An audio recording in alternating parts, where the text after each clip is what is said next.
We see you, chat. We see you and we hear you. We are here. It is time to begin. Prepare yourself. Alrighty, chat. How's everybody doing today? Welcome. Oh god, my microphone is going to fall. Hurry bapre. How y'all doing, chat? Huh? You were alt-tabbed? Well, tab back in, Till Dragon. Time to tab back in, big boy. Let's go. Or big girl. It's interesting, right? Because when you say big boy, it's like, who's a big boy? Are you a big boy? And that's like kind of complimentary, I suppose. But when you say big girl, it's insulting, right? Unless you're talking to a kid. I don't know, man. Gender dynamics are tricky. So let's get started. So great way to end a stream. So welcome guys to another Healthy Gamer GG stream. Welcome y'all to another Healthy Gamer GG stream. My name is Alok Kanoja. I'm a psychiatrist practicing in Boston. Just a reminder that everything we discuss on stream today is intended to be for educational purposes only, and nothing is intended to be taken as medical advice. So today, let's look at announcements.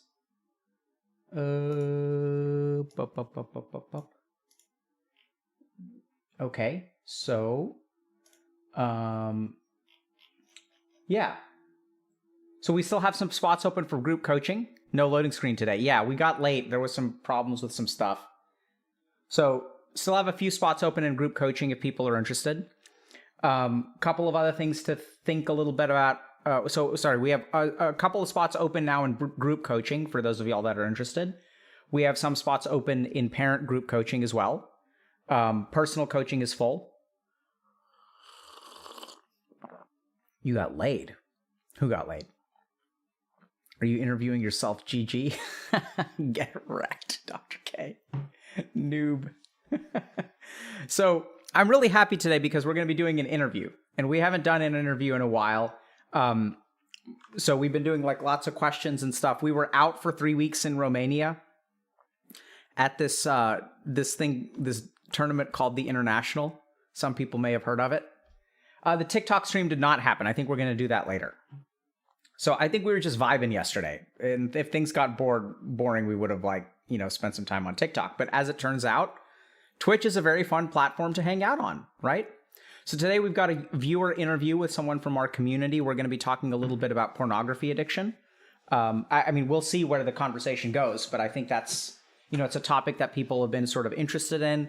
We've done like group streams on porn before, and I think this person may have actually been a part of them. I'm not 100% sure. So we're going to go ahead and, try to understand. We're going to just talk to someone from our community a little bit more in depth. I think we try to balance sort of spending like 2 hours talking about one topic versus, trying to cover 4 or 5 different topics. But we haven't done an interview in a while, and I miss doing interviews because I actually like talking to people. As much as I love talking to you, Twitch chat, I also like talking to an individual Twitch chatter. So,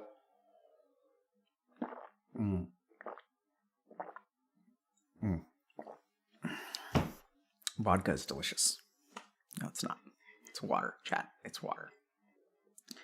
12 days, day 12 of No Nut November. So let's go ahead and hop in with the interview. It's been a while since I've done this. Let's see if this works. Oh, God.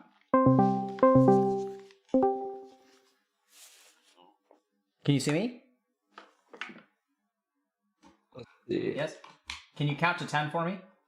1, 2, 3, 4, 5, 6, 7, 8, 9, 10. Okay, I'm going to turn you down. One more time. 1, 2, 3, 4, 5, Perfect. 6, 7. Okay. Perfect, bro. Okay, hold on 1 second. I just don't want to leak anything. And then we got to figure out, does this...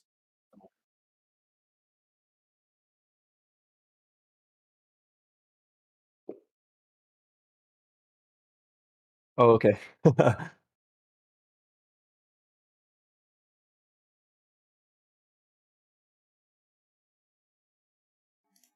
Testing? Okay, y'all can hear me now, right? Okay, I fixed it. Hey, Sweet, man. nice. Thanks How's it for going? coming on. Yeah, Good. for sure. How are you? I'm doing pretty good. Yeah, I'm excited. Okay, cool. Yeah, me too. It's been such a like we haven't done an interview in like a week or two, so I've been really looking forward to just talking to another person. And so, tell me a little bit about like what do you go by today? Like, what do you want me to I'll call go you? by Moon. I was actually also in the NoFap stream, like the previous one. I wasn't in the porn addiction streams, but I was in the Okay, NoFap stream. okay, Yeah, you can call me Moon. Yeah. yeah, cool. And so, is that so? Thanks for coming back. I hope the NoFap stream was hopefully helpful for you in some way. I know a lot of people on the internet really found it helpful and enlightening. I think they called all of y'all very courageous, I think, and brave. I don't know if you saw the YouTube comments or things like that, Yeah, I but saw them. There were a lot of positive comments. It was really like heartwarming to see how many people are like appreciative and like, yeah. saying things about us like that. Yeah. And it kind of surprised me because when I think about, the internet and I think about how they treat things like pornography and nofap and masturbation and penises, like I don't expect an outpouring of positivity, compassion, and support. But somehow that's what we got. Yeah, And I agree. I would expect like someone to be like, "Oh man, just making fun of us or calling us like simps or something." I don't know, like something yeah, goofy, but yeah, yeah, it was very positive. It was great. yeah. So I'm sure that was a one off, and I'm sure that this time people will be toxic as we expect. Yeah, honestly, I wouldn't doubt it. We'll see. Okay. So Moon, help me understand a little bit about, is there something in particular you want to talk about today or something I can maybe help you with?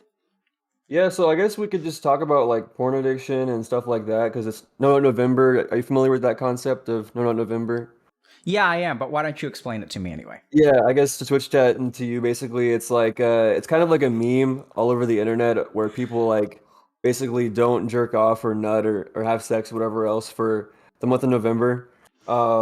And it's kind of funny because like many people, like me included, try to like have that practice throughout the year. But it's funny to see like the whole internet kind of get together and make memes about it and have jokes and stuff like that. So yeah, we're in November right now, part of the way through. And so Moon, why do people choose to not nut in November?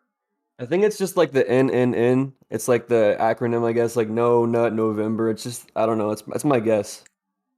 Yeah, I mean, so I can understand that there's a certain memeish appeal to NNN, Yeah. but what's in the nofap community, in the no nut November event or marathon, call it whatever you want to, right? Like it's like, but why do people do it?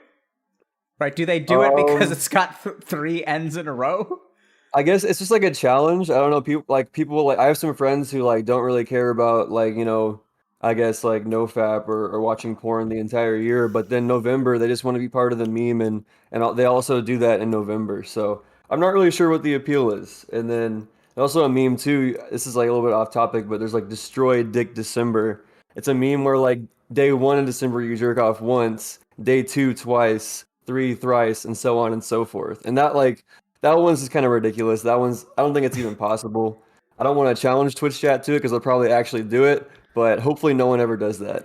Yeah. Okay. So, and in your case, help me understand. So it sounds like this is not just a, 1 month of the year practice for you. Yeah, like I'd say for me, like I've kind of been struggling with pornography since I was like I don't know, maybe like around 12 or 13.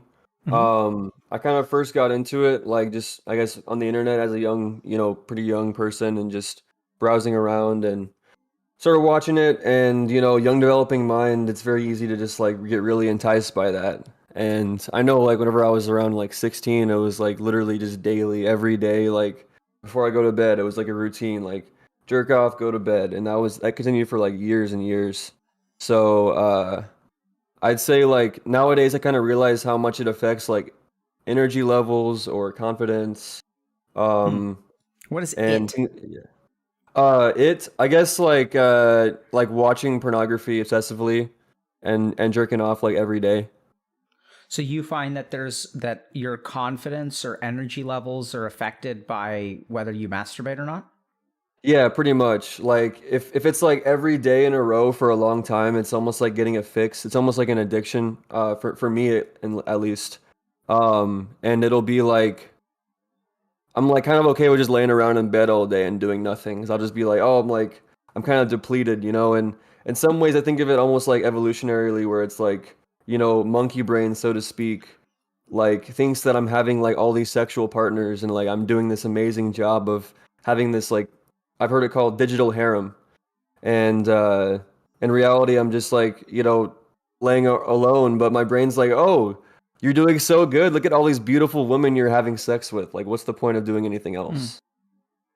And when you said digital harem, the first thing that I thought of was Genshin Impact. I don't know if you're familiar with that game, The but game, I haven't played it, but yeah. um, so that's interesting. So you've noticed like a pretty profound correlation between your energy level and excessive. I mean, I don't even know if that's really excessive, but daily masturbation, let's say. And you Yeah, said that, definitely. and you kind of got into it. You said at 12 or 13. Can you tell me a little bit more about that? Yeah, I guess like I just remember being really young, and I remember on my parents' computer, I just looked up boobs on Google. And then I was like, I saw it. I was like, I actually grew up like very hardcore Christian. So like, you know, pornography was like a huge sin. It was talked about. I've heard about it before. And I was like, I felt super guilty, but I also was like, back in my mind was like this, like, you know, the pleasure aspect of it. And I remember like, I didn't know how to clear search history back then. So I remember I looked up like books and boots and like trying to like move it down where it wouldn't show up in the search history anymore. The next level play, dude.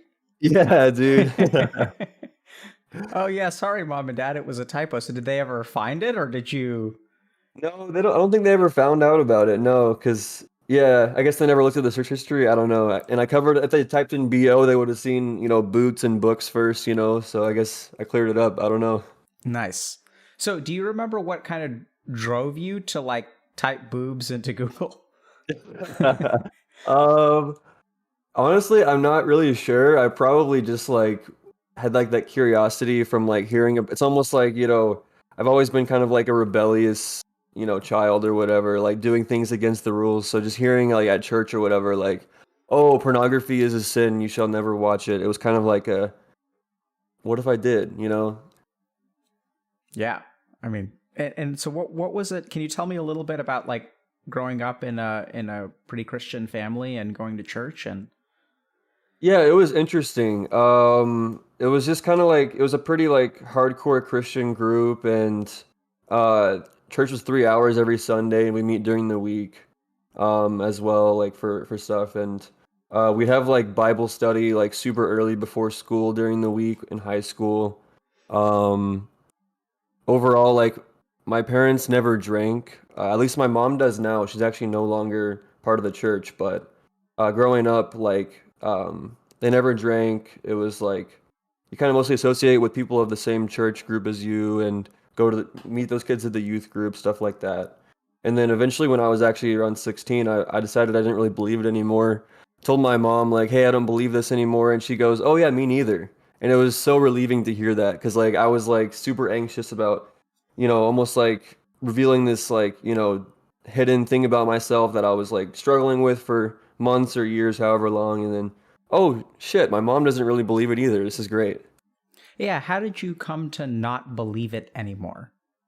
Yeah, so I guess actually it was the Mormon church is what I grew up as. And there's like this letter called A Letter to a CES Director. And it's this guy who grew up Mormon and he was like very involved in the church, things like that. And eventually he started seeing how like he didn't actually believe it anymore. And there's basically it's like a compilation of evidence that he kind of built together of why the church was kind of made up by Joseph Smith and how it wasn't actually real. And I remember reading that as a kid. And also like I mentioned the early morning Bible study before school. I get up at like 5:30 in the morning as a like high schooler to go study the Bible before school. And I was like, this fucking sucks. So that was a big part of it too. I was like, I just don't want to do this. I don't believe this. So that's what drove me to leave the church. And what was it like? What was leaving the church like? So it sounds like you told your mom and she was like, "Yeah, I don't believe it either." So I haven't heard you mention a dad. So Yeah, my what's dad, he's still Mormon, and like it's pretty rare. Usually like when one part of the couple leaves the church, like they don't actually stay together. My parents are still very happily married. My dad is still he's still very hard. I wouldn't say hardcore Mormon. Like he's kind of like a cool Mormon, I guess I'd say, because like he still cusses, he gambles, like he like because there's a lot of rules in the church and stuff. So he'll still like make funny jokes, sexual jokes, stuff like that. But he still goes to church. So, um, yeah, it still worked out for them. Okay, interesting. The cool Mormon dad. Yeah, for sure. And my also on his side of the family, my uncle, he's like pretty similar. Like he's like super fucking funny. Like, he's still Mormon, but he's still fun to hang out with. It's not like because some Mormons are very hardcore Mormon. You hang out with them, and their entire personality in life revolves around that identity of being Mormon. So I'm hearing that your dad and uncle are like sort of intact human beings Yeah, that believe in a particular religion, but also have their own personality. yeah, for sure. It's part of their life. It's not like consuming their life. Yeah, that sounds rare. I don't hear. I mean, I imagine that people like that must exist, but most of the stories that I tend to hear about are not like that. Yeah, I'd say like so also leaving the church too, you asked a moment ago like how that was. My best friend was Mormon as well. We met when we were like 11 and him and I kind of left the church together. Um and so that was kind of sick because like we both kind of like moved away from it together. We were still close friends and I had like someone to like talk to about it. So that was pretty cool. And also but his dad was like the bishop of the church. So his parents were like ultra Mormon, like their entire personality was around it. They'd like have Bible study every day at their house, and um, they like really wanted their sons to go on a mission, which is like where you go on that 2-year trip to preach the gospel. So yeah, they were a lot more extreme. Okay. They're an example of that. Yeah. Wow. Okay. So I really appreciate you sharing that kind of context. I know we were sort of supposed to talk about NoFap or porn or whatever. We can get back to that, but I personally just think it's really interesting to hear what your story has been like and what your upbringing has been like, and also to hear that there are, Mormons out there who tell funny jokes and apparently gamble. Yeah, for sure. um, so, and so it sounds like you kind of got curious about pornography. You didn't know how to clear search history. It sounds like your parents didn't really know how to look through search history. Yeah. And so between 12 or 13, it kind of started out as curiosity. And then by the age of 16, you're kind of like, it maybe took on more of like an addictive kind of aspect. So can you help me understand how you started off being curious and how you ended up kind of dependent? Yeah, it started out as more of like occasional like curiosity or like something to look at, for pleasure once in a while, but then it became like literally every day before I'd go to bed. Like it was just a ritual, it was like I didn't even think about it, I just did it. Hmm. And what do you think it did for you? Um, I'd say like back then pornography, I mean, I guess it was just like a source of pleasure, like it was like a fix. Um, it's like in some ways similar to uh, a drug or alcohol where like that dopamine fix of it. Because there's a book called Your Brain on Porn by Gary Wilson. He's Mm-hmm. actually like he's a great author. He actually passed away, like, I think this year, but and it was like he kind of talks about like how much pornography resembles in the brain like a substance addiction. And I'm sure you studied as well like video game addiction, other like behavioral addictions, and I'd say pornography is definitely in that category. So if I understand you correctly, Moon, you left the church the same year you got addicted to porn? I guess so, yeah. I gotta go So back to being Mormon, I guess, if I want to quit porn. no, I was going to say, it turns out they were right all along, right? Because they were telling you about the dangers of it. That's true, And yeah. This Satan got me, the devil got to me there. yeah, it sounds like, the porn shall set you free from the Mormon church. I guess so, yeah. They knew like if you watch that porn, they're never coming back, like they're gone forever. But it is an interesting coincidence, right? Yeah, for real. I never thought about that before.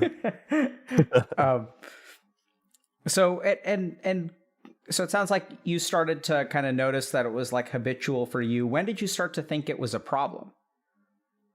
Um, maybe like 18, 19-ish, I kind of like I found like the Reddit NoFap, and like I started looking at that and even considering like maybe it's not normal to jerk off to porn every day.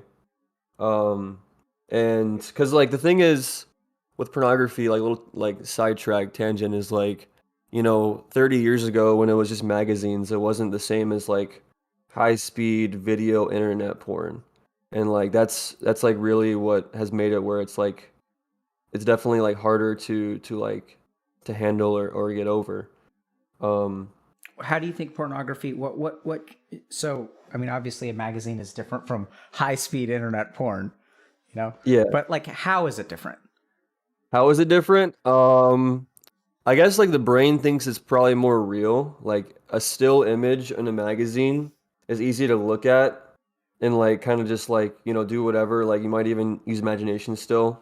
But when it comes to a video, like it's there and it's like it looks so real. Your brain thinks it's real. Um, yeah, that's pretty much what would think is the difference. So you think there's just? It's interesting. You kind of mentioned imagination, and now that I'm kind of thinking about it, so I think there's really not much imagination. In fact, like that's the whole point of making porn more realistic or the sensory input is more encompassing. There's sound, there's movement, there's very high quality acting. So Yeah. it seems Yeah, there's a real. lot of plumbers, Yeah, and pizza guys. Like they really sell yeah. the acting. So you don't even have to put together a narrative or story or dialogue. Um, Exactly. That's yeah, true. so it becomes more realistic. And so 18 or 19, you kind of started to explore like NoFap, like, and you thought maybe this isn't normal. I think it is. I mean, I think most 18-year-olds, I don't know if it's healthy, but I think most 18-year-olds will masturbate basically on a daily basis. Yeah, I'd say maybe it's common, but I don't know if normal is really the same as common, you know? Yeah. Like like it's common for a lot of 18-year-old guys to watch porn and jerk off every day, but like I don't know the data, but like let's say 30 years ago with magazines, like maybe it was once a week to a magazine, twice a week, like it probably wasn't as like frequent because like I just think like pornography is really like effective at like hijacking that like primal brain of like new partners, like the whole I forgot what the name of it, but like the effect of like where a new partner Hmm. will like I guess arouse like the experiment with rats where they had rats and they had like the same partner every day and after a while like it kind of stopped caring, but a brand new partner it immediately was like fully like in there, like it was excited and ready to Yeah. go. And that's kind of how it is with pornography. It's like a constant like you know I haven't never really been to this point, but like many people will describe like having 40 tabs open in their browser and like looking for that perfect video and like spending hours and hours of like just browsing different content, in one session. Hmm. And so, do you mind if I ask how old you are now? I'm 22. Okay. So it sounds like you started to explore NoFap around 18 or 19. And so, what have the last few years been like for you? Yeah, I mean, I think it was kind of like on and off. Like I would kind of like work on it, or I would like meet a girl and be with her for a while. Which like whenever I was with somebody, I wasn't really like jerking off or whatever. And then I'll kind of just go back to it, whether it was from a breakup or whatever else. And then what kind of got me serious about it too was it's not there anymore actually, but in your Discord there used to be a Brahmacharya channel, where we met a lot of guys there, and we would like have like a camaraderie of people there, and we actually made like a spin-off kind of server. I think you'll like the name. It's Brahma Chads, and and the that's kind number of our community now. the number of the number of spin-offs Discord servers we've had has been very fascinating. Yeah. Brahmachats. I knew you'd like that because it's That's the whole really Chads funny. meme. You actually, yeah, yeah. Oh my god, it's so funny. Uh, What's really funny about it is that Brahma. I don't know if you guys like if y'all know a lot about Hindu mythology, like but divine or God, right? Like, is that well, what it means? Brahma himself was a fucking pervert. Oh, yeah. A lot of Okay, I people didn't don't know actually know that. like the backstory of that. Yeah, so we'll Yeah. tell you guys maybe the story, but so Brahma is not actually worshipped like in most. There's one Hindu temple to Brahma in India, It's interesting because there's kind of like a splinter version of Hinduism in Indonesia, in Bali. So you'll have temples to Brahma there, but Brahma was like pretty incestuous and lustful. It was one of his many flaws, apparently, in the Yeah. mythology. So, What a Chad, right? um, but yeah, so we can talk about that in a second if we can talk about brahmacharya and stuff. But I'm kind of curious. So you mentioned I was confused by this other concept. You said something like sometimes you had met a girl or had a relationship with a girl. What does that mean? What is this? I What is this guess mythical creature that you describe? what is a female? Oh my God. No. I guess like for example, like freshman year of college, like I was pretty into like, the party scene. I went to a party college. And BYU. Yeah. BYU, yeah, yeah, we're crazy out of BYU. BYU Hawaii. Nah. But yeah, I met a girl and like we kind of hit it off and we ended up like hooking up and then like it started off as a hookup though. That's the thing. We hooked up and then the next day she was like or like maybe second time we hooked up, she was like, "Okay, so like what do you want out of this?" And I was like, "I don't know." And she's like, "Do you want to like get together?" I was like, "Sure." So that was like kind of like my first relationship. It was really more like involved with like it was more like lustful based and like revolved around like getting inebriated. Um, but yeah, that was like my first like I guess real relationship, I'd say. And then I had one later than that. And that one, I guess actually that one was affected by pornography though. I guess that's a big thing that really got me to be more serious about it was I don't know if you have heard about porn-induced ED or like when basically like you just can't get it up with the girl in real life because the brain gets so like I guess sensitized to having pornography.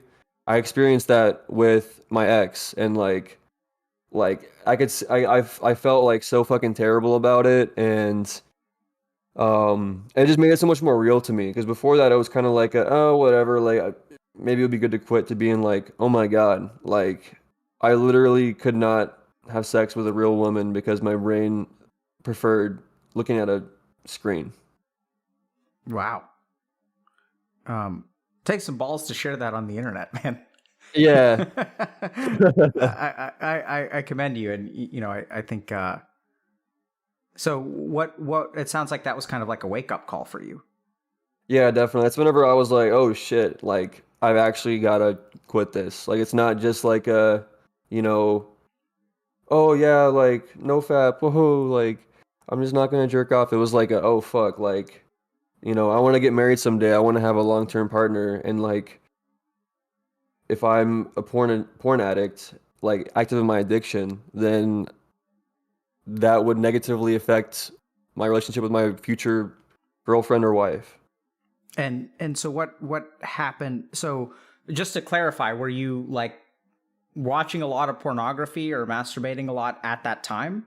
I mean, I guess Yeah, that's it's sort of an like assumption, but yeah, like at first it kind of started off like everything was devoted to her, so to speak. Like we'd have sex and I wasn't like jerking off or watching porn, but then like I wouldn't see her for a while or we wouldn't have sex for a while, whatever else I'd jerk off and it would what is a ramp up while? on I'd say a while. I don't know. I don't really know like how long. Maybe like let's say a couple weeks, 3 weeks. Like, and I was Okay. like, oh, like after let's say a week, I was like, oh man, it's been a week. Like I'm gonna jerk off and watch porn, and then it became like more of like it was like a thing on the side that I was like was building up rather than just like a utilitarian like oh like I need to get off like I'm gonna do this or whatever. It was more of like a obsessive like oh I'm gonna do this all the time. It built up to how it was I guess before I was in a relationship. Interesting. So it sounds like at the beginning it kind of started out as like you kind of use the word utilitarian, like almost like maintenance, right? You got to clean out the pipes, you Yeah, know, you know, for sure. and then like over time, it almost sounds like it has a life of its own in a weird way. Like you said, a thing on the side. I mean, you Yeah, use the language that people will use when they're talking about affairs, right? You've right. got like a Yeah, side piece, or I've got this like thing on the side with this other person, or I whatever, was right? thinking It's that when I like, said it too. Yeah.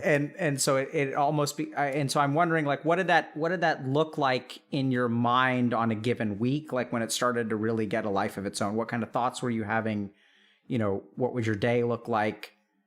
Um, Yeah. can you share that? Yeah, I guess like in a way like so she was like she grew up Catholic and I think she was still sort of Catholic. So I remember we had actually discussed and talked about it before, like how she was like, "Oh, I would never want to be with somebody who you know, watch porn and things like that." So in a way it almost felt like cheating as well because it was like I guess like giving like it like this like sexual situation and it wasn't with a real person in real life, but it still was like, this like act and energy that I feel should be saved for that special person and I was giving it elsewhere. And what was your understanding of, when she says, I wouldn't want to be in a relationship with someone who watches porn? How did you understand that? I What did that? guess yeah, like my thoughts about it were kind of like almost like yeah, like I don't want to like ever watch it, and like I kind of like accepted that and I was like, I was okay with that. Um yeah, I don't really know what else to say So, about so that. you Yeah. sort of accepted it. Do you have a sense of where that came from on her end? Like, what was in her mind? What was wrong with watching porn? Did you have a sense of that, or? I'm not sure. It could be just like the religious values of it, but it also could be like some women like do literally see like some women don't want their partners to have or to like watch pornography because they see it as cheating. I think in a way she kind of saw it as cheating because like Mhm. some partners nowadays are like totally okay with it and good for them. I'm not trying to like bash anybody for their views about it, but some women do believe that and that's okay. Yeah. And so, what happened with that relationship? So it sounds like it got kind of out of hand. Um, Yeah. Um, I guess and it's just kind of like a yeah, like we just like she got like a new job and like met this guy at work and like she had like talked about him and like basically like I was like, "Oh, like does he know you have a boyfriend?" And she was like, "Oh, I mean, I told him like or like I said it when he was in the room one time." But she never like straight up like told him and I could sense like her kind of like, you know, being attracted to this guy or whatever. And things kind of fizzled out and we ended up breaking it off. And yeah, it was just the whole thing. It was kind of it wasn't like a shit show at the end, but it kind of sucked in some ways. Like we had actually planned a trip to go to Europe together, and like the next week was when she was like, "Oh yeah, like I kind of like want to be single." And I was like, "What the fuck? Why did we just pay for these tickets to go to Europe if like and then we were like trying to make things work, like we got back together to just to like try to make things work for the trip or whatever, and then it was a whole disaster. I ended up not going. And I'm actually the sorry, other guy bro. went. So no, Oh, it's GG, okay. dude. Oh my Yeah, God, GG. get Yeah. wrecked, Moon. Yeah, it was Sorry, a whole bro. thing. Yeah. Honestly, I'm over it. This happened like I don't know, like a year and a half ago or something. Like it's been a while, so I'm Yeah. I'm I'm over it. But yeah, and I mean, honestly, in some ways, it's kind of fucked up to get like I guess like pleasure from this or whatever. But I remember I heard like after they came back from the trip, like 10 months later, like I heard she was pregnant, and like I did the math, like I wasn't the dad 100%. And I remember like I was like laughing so much about it, and Big I was like, big brain plays, bro. yeah, big brain plays, calculated. Yeah. Um.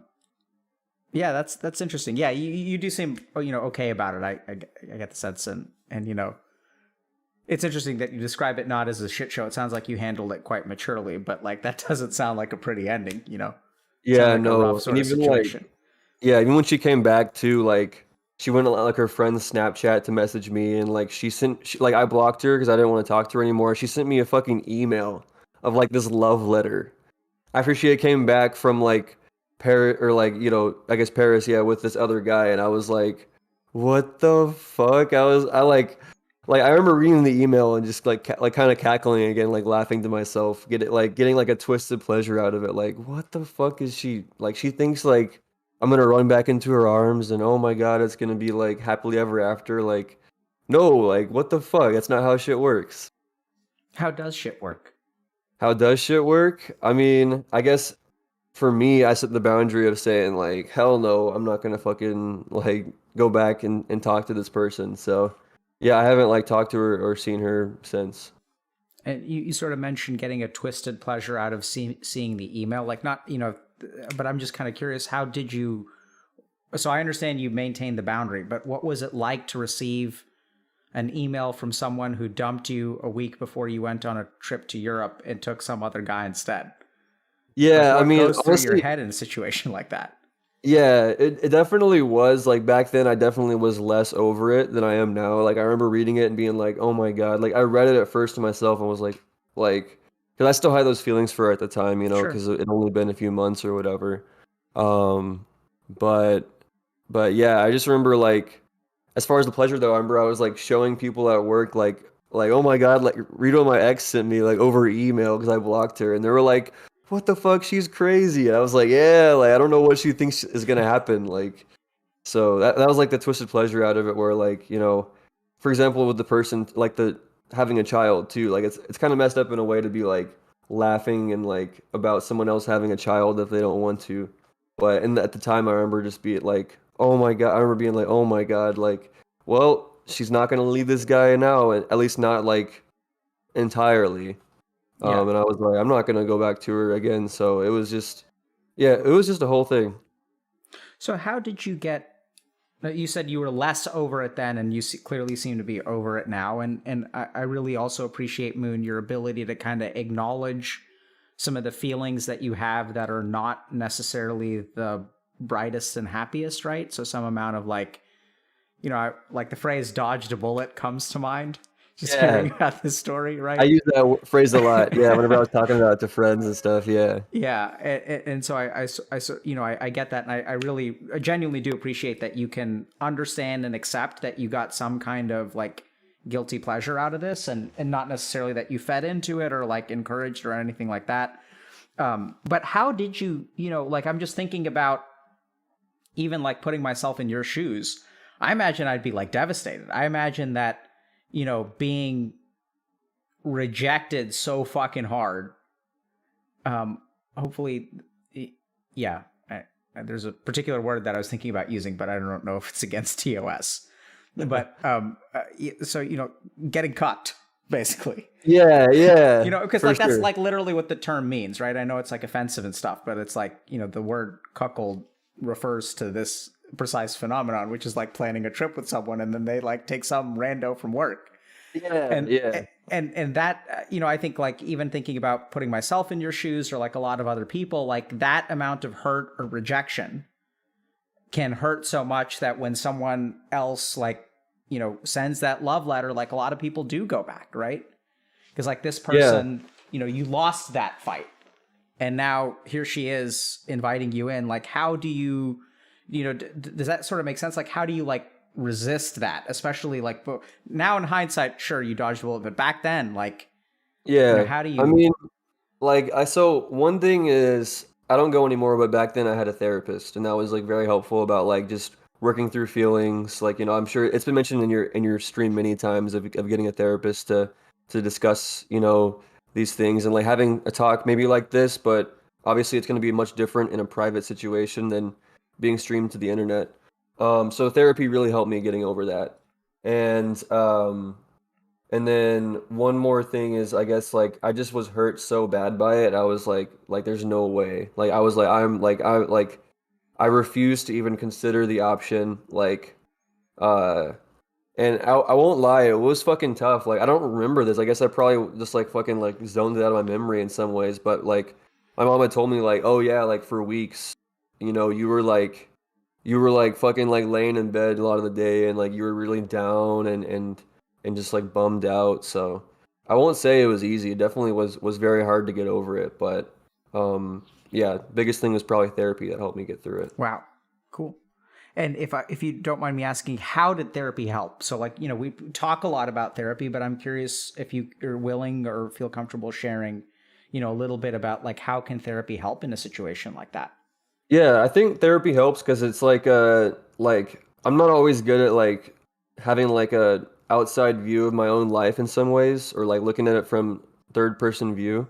So it's a good way to like have another person to like conversate with and they kind of like reflect back either ideas that I'm thinking or like need to hear or their own opinions, whatever it may be.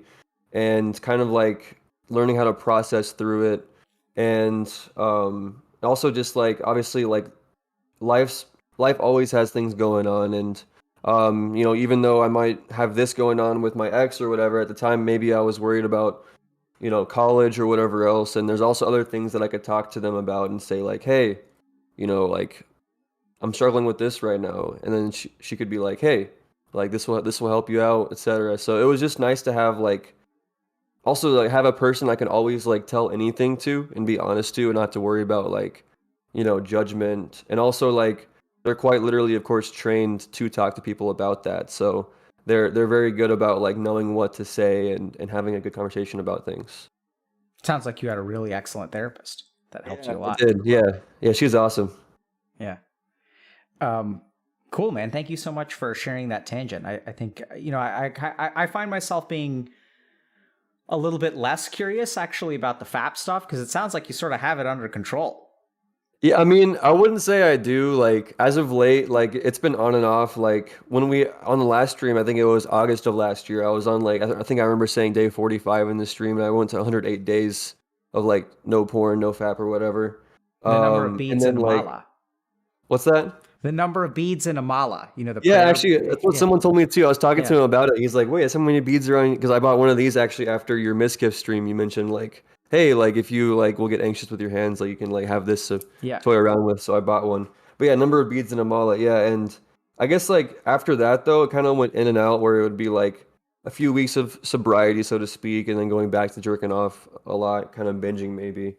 And like lately, I guess it's been like a month ago, I read a book called The Easy Peasy Method.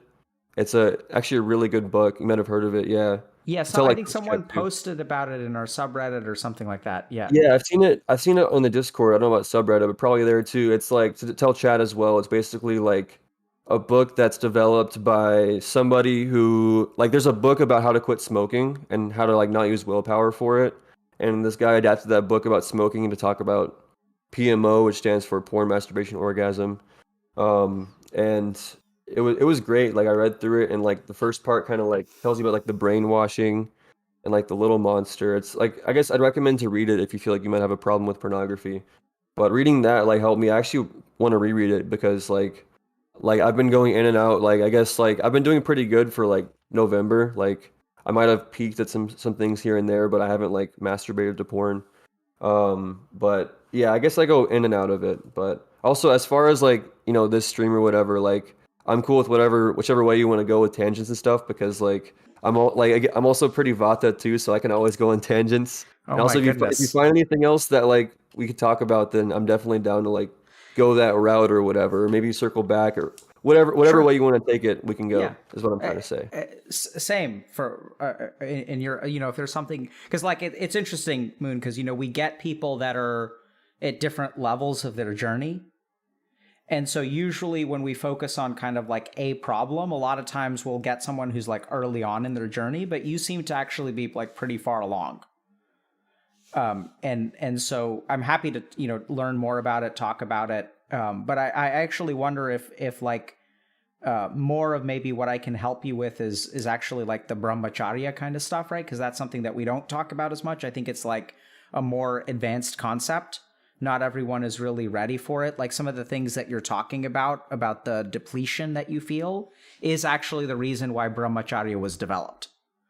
So there's actually you know, there's like a very in-depth spiritual side of like the cultivation of spiritual energy, and essentially that we have like, so you know, not to be indelicate, but when we nut, we have the capacity to like literally create life, right? Like Yeah. that's literal. And so if you think about sort of the energy that you lose, like all of the potential for like life creation, and you kind of don't let that energy leave your body, it can lead to like sort of like you're kind of like emptying your gas tank like every time. So, and I imagine what happened is the yogis sort of discovered that like, oh, it's like hard to meditate, or like the heights that you reach within meditation. And there's a lot of stuff about this that the heights that you reach within meditation are far higher when you're a brahmacharya. Which, and the other interesting thing is that brahmacharya doesn't technically mean not nutting or not having orgasm, but so we could kind of go down that route. And if you have Yeah, I'd questions or things, definitely be interested in that because like in my book too, it's like, for example, like the No Nut November people who are doing it for the memes, like they're just like doing it like for a meme, literally.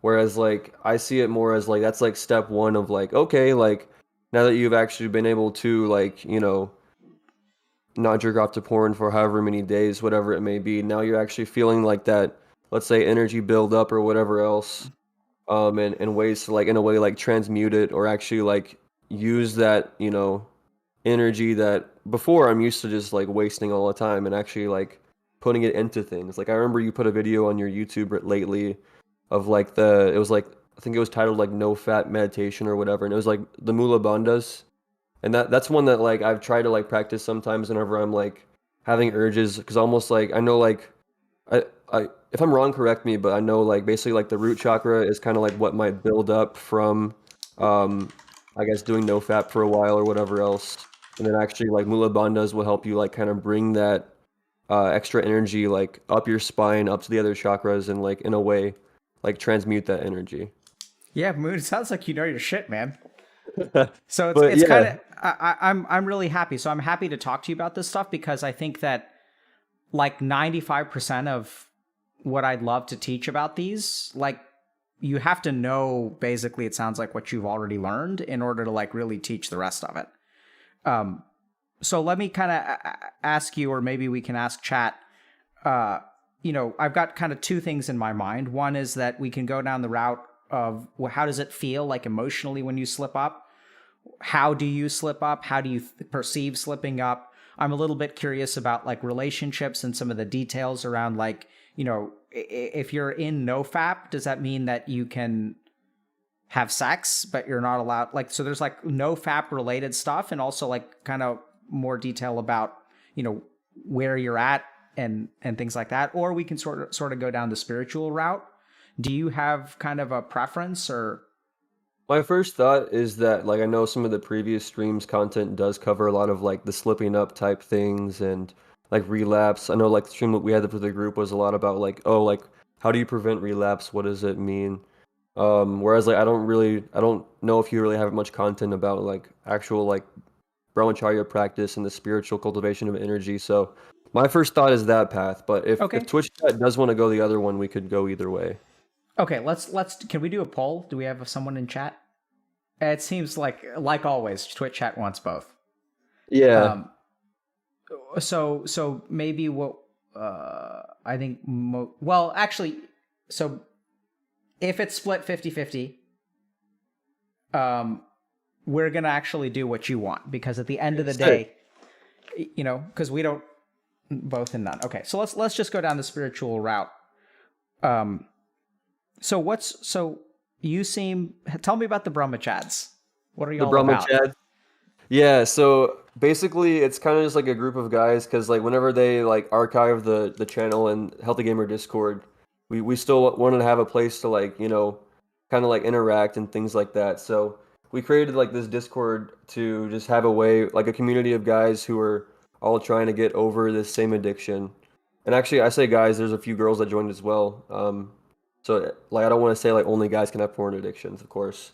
But mostly a bunch of guys who are on the same path of just trying to, get a handle on this addiction, just self-improvement in life in general.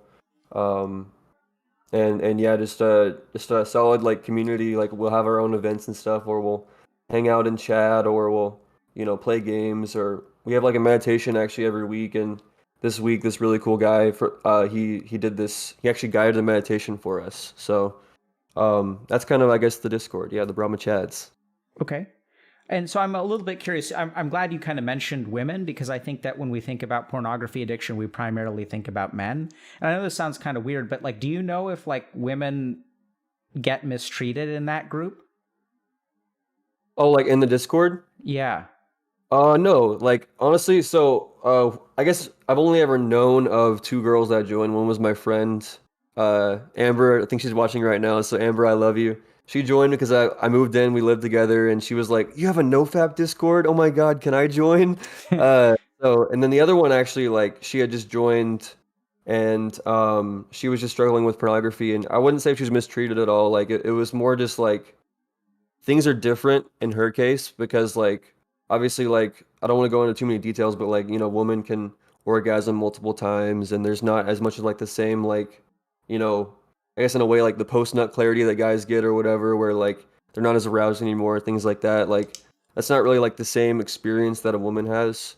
But we were looking for like I guess the common things between, you know, oh hey, like we have the same issue of like this is a way that we avoid emotions, or Hmm. this is a way that we desire intimacy, and this is like the best. I say best, like this is like a copium version of of intimacy with an actual woman or Yeah. partner. Okay. Yeah. Thanks for sharing that. So let's talk about. So like, what do you want to know, man? What do you want to know about brahmacharya? Like, what's your Yeah, I guess understanding of it? like yeah, what are like some of the best ways of like transmuting that I guess like that extra energy so to speak, and then also like what are I guess some of like the paths of brahmacharya and like where like what is part of the goal and like where might it take you spiritually and I guess things like that. Okay. So let me ask you this, Moon, so we can talk about all that. Where do you want to go spiritually? Where do I want to go spiritually? Yeah. I guess part of it is I don't want to like put too much of my own control into it. I kind of want to like surrender to like that, idea of the spirit of the universe or of God and kind of let that guide me to where I'm meant to go. But in general, like I guess I just want to have like like a serenity, I guess is a good word for like a state of being, and then also like just have like that awareness and like almost like if you meet somebody who meditates a lot, you might feel like that calming energy in that person. Because I actually found like a nearby Raha Yoga like studio or like group or whatever. And I think you actually mentioned that in your guide. I haven't watched all of the guide yet, but like whenever I go to meditate in that group, like the leader, like I feel like her like serene, like quiet energy, like just from like all that, the practice of meditation. So I guess that's one thing that I would like to get out of it. Okay. Are you interested in like? So it sounds like you're interested in having like a romantic relationship. Yeah. Like you want to get married or you know stuff like that. Yeah, like, I'm very open to it. Like I'm not like tied down to it because I know like there are like some people who practice like brahmacharya for life or like, they never actually have like relationships or sexual partners or get married, etc. I think I would like to, but I'm not like tied to that idea of like I have to, I guess. Sure. So, and it sounds like sometimes you've used alcohol in the past. Do you Yeah. use substances now? No, I've actually been sober for like a few months now. Okay. Um, how do you feel about that? Um, I mean, it's all right, I guess. Every once in a while, I'll kind of get like I still have like that addict brain, like I'll still kind of like similar thing with porn of getting that fix. Every once in a while, I'll be like, oh, I want to get that fix. But in general, like I don't really miss it. It's kind of just like it was like just like a way to like meet people, like the culture around it, like as far as like, like smoking weed with people and just hanging out and vibing or going to a bar or a party and getting drunk. It's like it's pleasure, it's fun, but it's also like not always as fulfilling. Okay. Um so I miss it in some ways and not in others, I guess. So so let me kind of share with you what my understanding of brahmacharya is.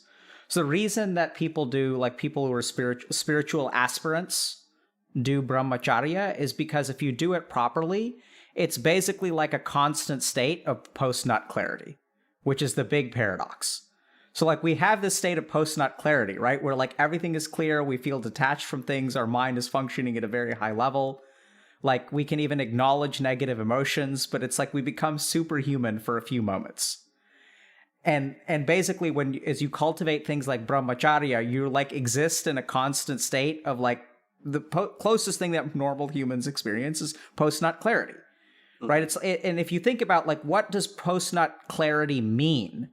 It's not, I don't think it's like a state. I mean, we use the phrase state of mind, but I would really call it a state of consciousness. So if you kind of think about this, like we use the phrase state of mind, but I think that's because our language is not sophisticated enough. So there is like the functions of the mind. So the functions of the mind are to have thoughts, experience emotions, interpret sensory information. So these are all the functions that happen within the mind. But if you look at like the function of the mind, it can be elevated or like, depressed based on like the whole mind can move up or down, right? So when I'm like intoxicated, my state of consciousness is, I still have thoughts, I still have emotions. But for example, like if I'm drunk, I will be disinhibited, right? So the mind, my ability to control the functions of the mind decreases. So like the mind still exists, but a state of consciousness is sort of like outside of mind is the way that I think about it. Yeah, it's almost like the idea too of like vibrating at a higher frequency. Like people Yep. will say that as well. Like Yeah. like low level would be like getting fucked up at a bar, whereas like a higher level might be going to a yoga class or meditation. Yeah. So I think people will use a lot of that language, and I think that that's correct.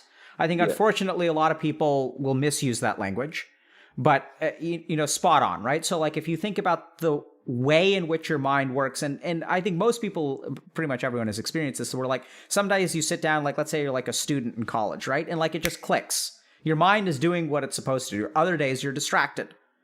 Sometimes when you sit down to meditate, it just clicks and you have like a very good meditation session. It feels very productive. Other days, like your mind is distracted and it doesn't click. So states of consciousness include like sleep, right? So they also include dreaming. So that's like dreaming is the difference between deep sleep and dreaming is a good example of a shared state of consciousness with or without the activity of mind. So in deep sleep, your consciousness is the same, but there's no mental activity. And in dreaming, there's activity of the mind in the same state of consciousness. So wakefulness is like another example of like, there's consciousness, there's awareness, and there's activity of mind. And there's also daydreaming, which is actually like not being conscious, but having activity of mind. Does that make sense? Yeah. And so then we get to the higher states, like post-nut clarity, which is like, oh my God, everything makes sense, right? We can also think about using certain kinds of stimulant medications, like stimulants or medications like caffeine, for example, can really, change the nature of the function of the mind. So people will also talk about hallucinogens or weed, for example, which alters your state of consciousness. And like a good example of consciousness as being separate from mind is like sometimes, things make sense to you when you're in a particular state of mind. Either like you conceive of like some kind of plot twist for a story you're writing and it's like, oh yeah, it's like perfect, right? And then when you're like consciousness like depresses again, like it doesn't make sense anymore. So people will have like shower thoughts or like when they're high, like they sort of have these big revelations about how everything makes sense. So within the mind, there's still thoughts and emotions. It's just their level of consciousness is changing. In medicine as well, we kind of talk about, very simply like people who have dementia and stuff. So like, there's a fluctuation in the state of consciousness when some people are in the ICU, for example, and, they're on ventilators and we have to sedate them. Like we give them consciousness altering drugs. So the purpose of brahmacharya, so once we acknowledge that there is like things that happen within the mind, and outside of that, there's almost like this elevator that can move the function of mind as a whole up or down. But within the mind, we have thoughts, emotions, whatever. It's just our state of consciousness determines how controlled we are by mind, basically. You have a question? Okay. Oh, no. Okay. So now what's the point of brahmacharya? Brahmacharya is a very effective way to consistently reach a high state of consciousness. That's why people do it. So what that sort of means is that when you sit down to meditate and you want to like understand the universe with a capital U, like being a brahmachari like helps with that. So the next thing is like, what does brahmachari mean? So brahmacharya doesn't mean celibacy. So it's just translated that way. What it technically means is to dwell in Brahman. So Brahman is the cosmic consciousness. And like what it technically means is non-lustfulness. So if you think about it's not celibacy, it's really not being horny. So that you can engage in sexual acts with the same detachment that you detach from other things. So, if I'm like, let's say my kid wants to draw a picture and she like gets really upset that it's like a frog instead of a princess. And like, to me, it makes no difference. I can appreciate drawing a frog and a princess. It's just my degree of attachment is separate. So this is the reason that brahmacharya kind of has its own phrase, because it's essentially a form of attachment, is for a couple of reasons. One is that there is a physiologic or psycho-spiritual impact from ejaculation. Actually, it's not even orgasm, technically. Those are two separate things. So even female brahmacharis can participate in different activities than men. And so really brahmacharya is really more about not nutting than it is about having sex. Technically, it's not even about having sex. It's about being non-lustful. So when our mind dwells in Brahman and we don't become horny, then like a big pull to the world gets fixed. So if you look at like what keeps us from meditating in a healthy way, it's like sex and romance and all that kind of stuff. Like it pulls our mind. Like it's such a powerful pull to worldliness that like eliminating it is sort of like solves a lot of our problems. So the desire for food, for example, is driven by biological means as well. But the desire for sex and procreation is a lot stronger. So as we engage in that, our mind is pulled towards these things a lot, right? So I think it also kind of makes sense if you look at it scientifically. The number of people who have pornography addiction is probably way higher than the number of people who have food addiction. Both are addictions. Both of them are bad. But like pornography is just like, procreation is just a bigger part of our brain. So it's easy to get sucked into things. The other component of brahmacharya is the sort of creative energy Shakti stuff. So Shakti is the Sanskrit word for energy. And you deplete a lot of your energy by engaging in sexual activity. So and there's also like, then we can get into the weird esoteric stuff. So like there's this substance called ojas, which is produced, I think, in your testes for men. And as you engage in sexual activity, your ojas gets depleted. And so ojas is like your vital life force. It's also what's viewed to be depleted in cancer. So if you look at people who have cancer, like they're wasted. And if you look at like, I don't mean that in terms of drugs. I mean like they literally have like, even their temporal muscles, like they'll have these little dimples in their like right here, because we normally have muscles over here that kind of get shrunk. So people in cancer are in catabolic states, which means they're gobbling up all their own muscles and things like that, and they kind of like get wasted. And so in the East, they kind of call that an ojas depletion.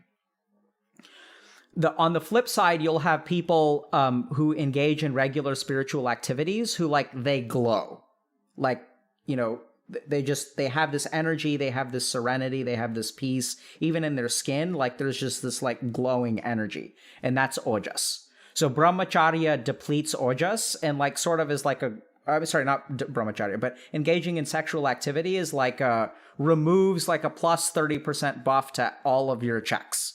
It's like a flat across the board, like advantage to any kind of like mental check, spiritual check you make. Yeah. There's also gets into weird, like super weird esoteric practices and theories. Like there's this idea that ojas like gets formed in the testes, and this kind of, you mentioned the Muladhara chakra.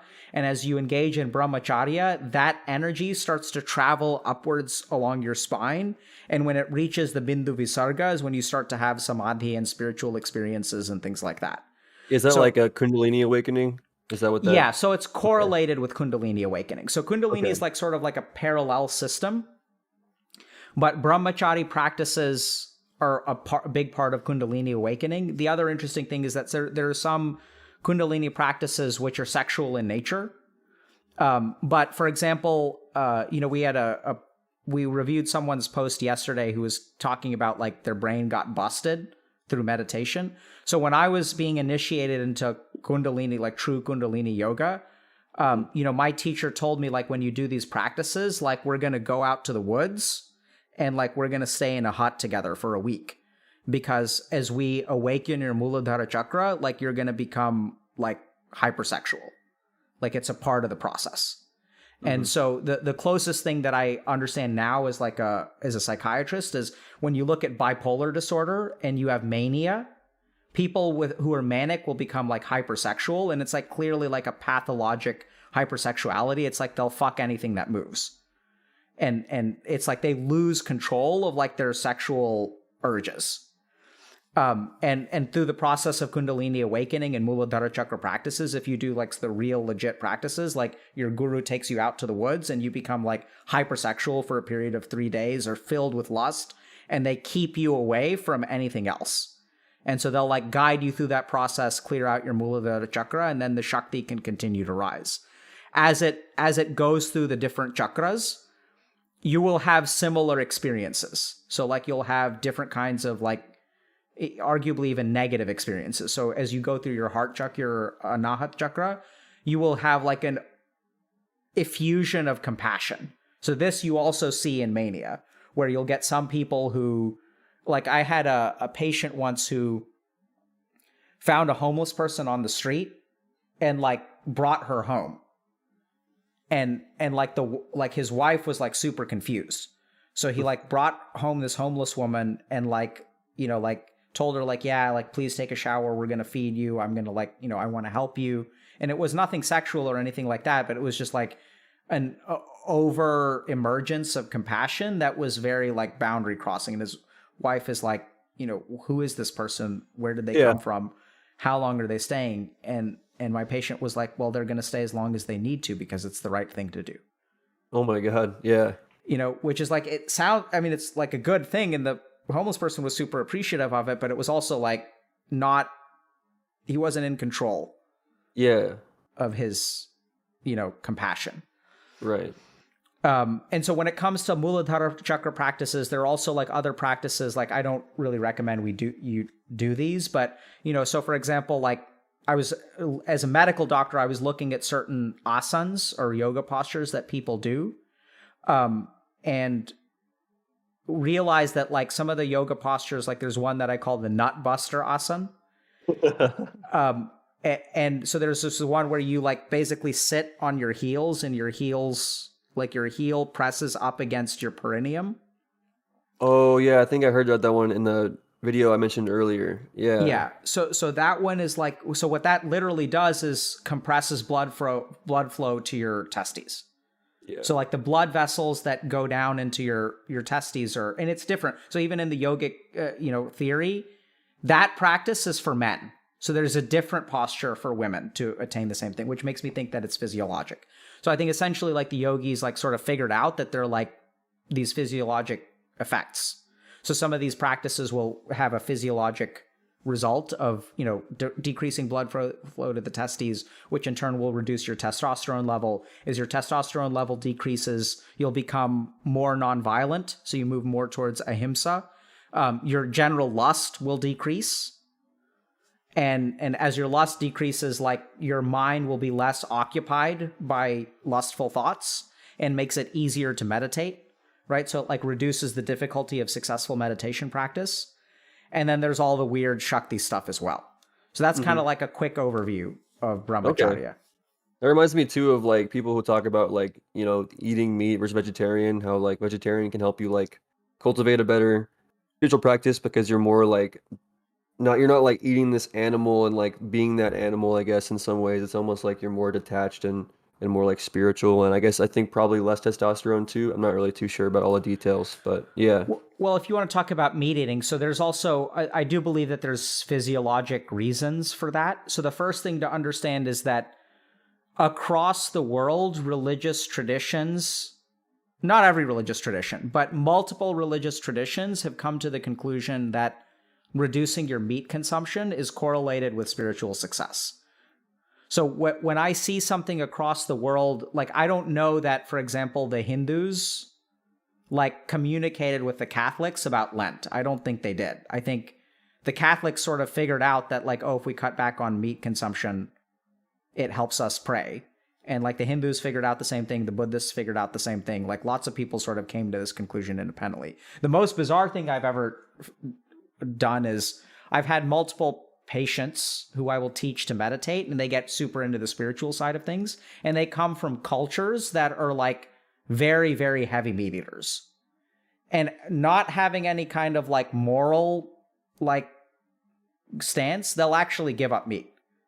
So people from like South America, like countries like Argentina and stuff, and they'll be like, yeah, I just don't like the way that it makes me feel. And I'm like, what the hell? You've been eating steak 4 times a week for the last 30 years of your life.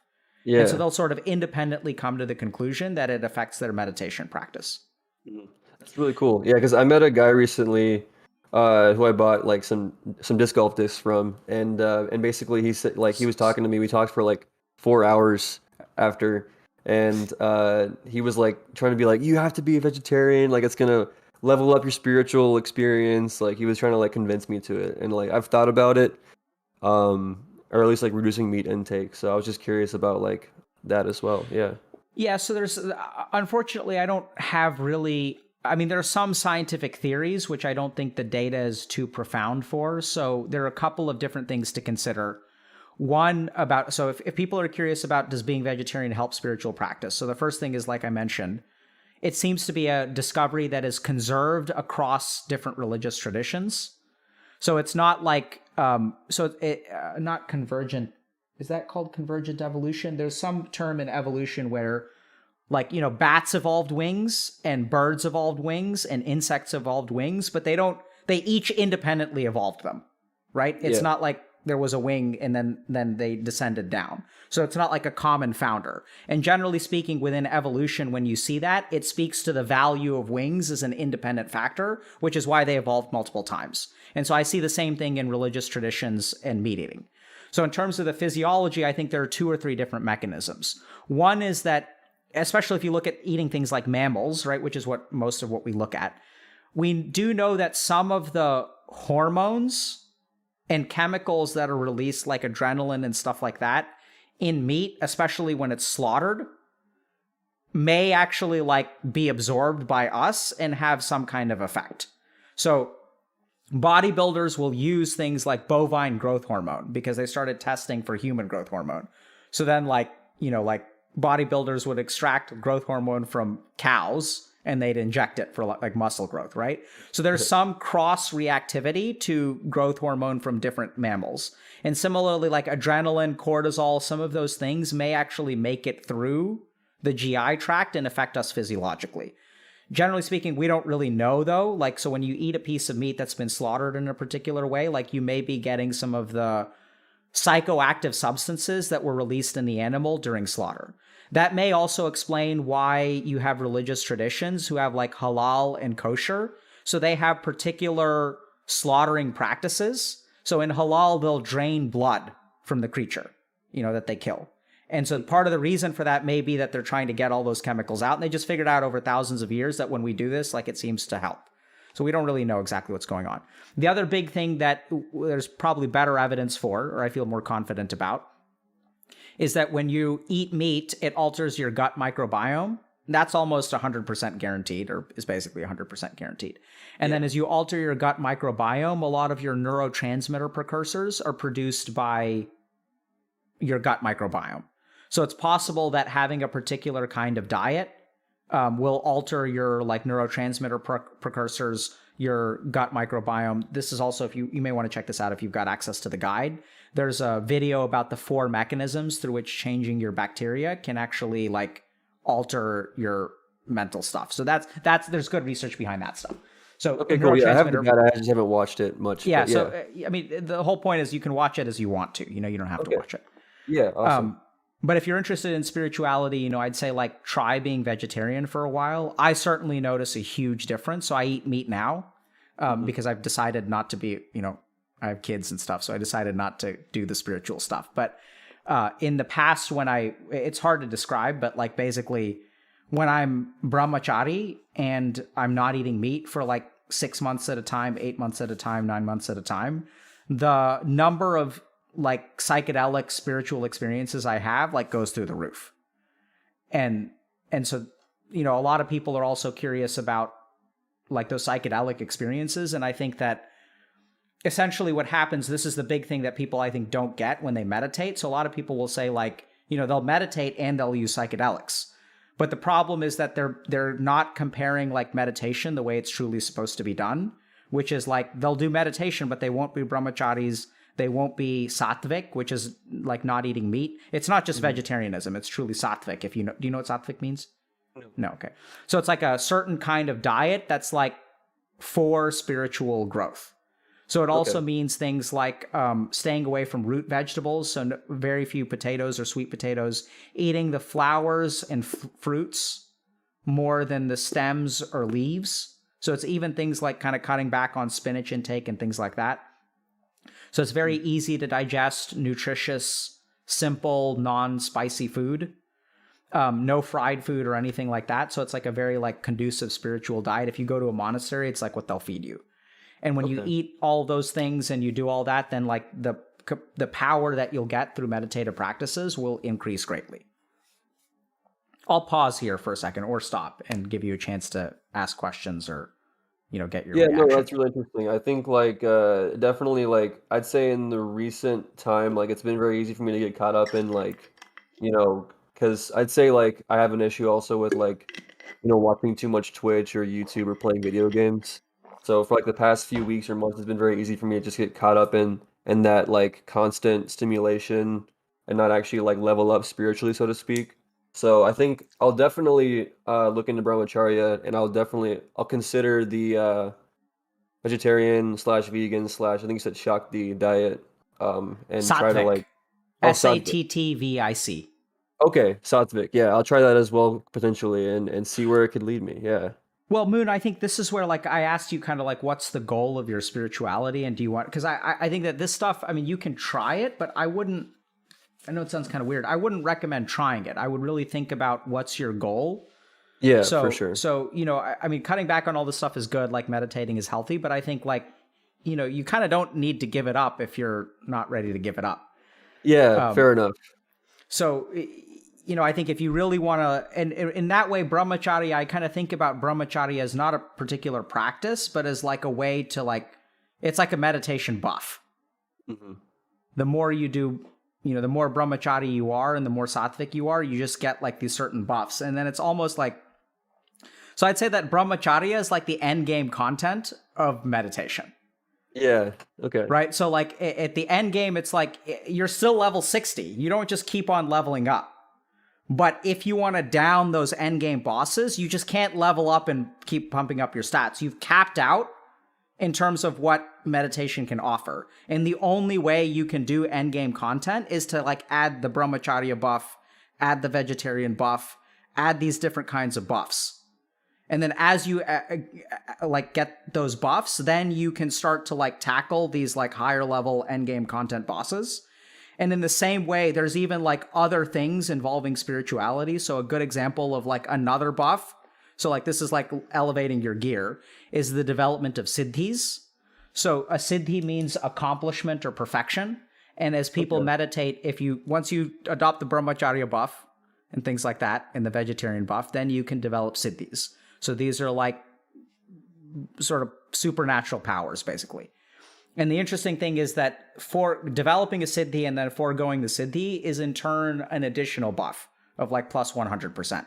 But the reason no one develops siddhis is because no one is like, they just get to level 60 in terms of meditation and they don't actually do any of the spiritual lifestyle stuff.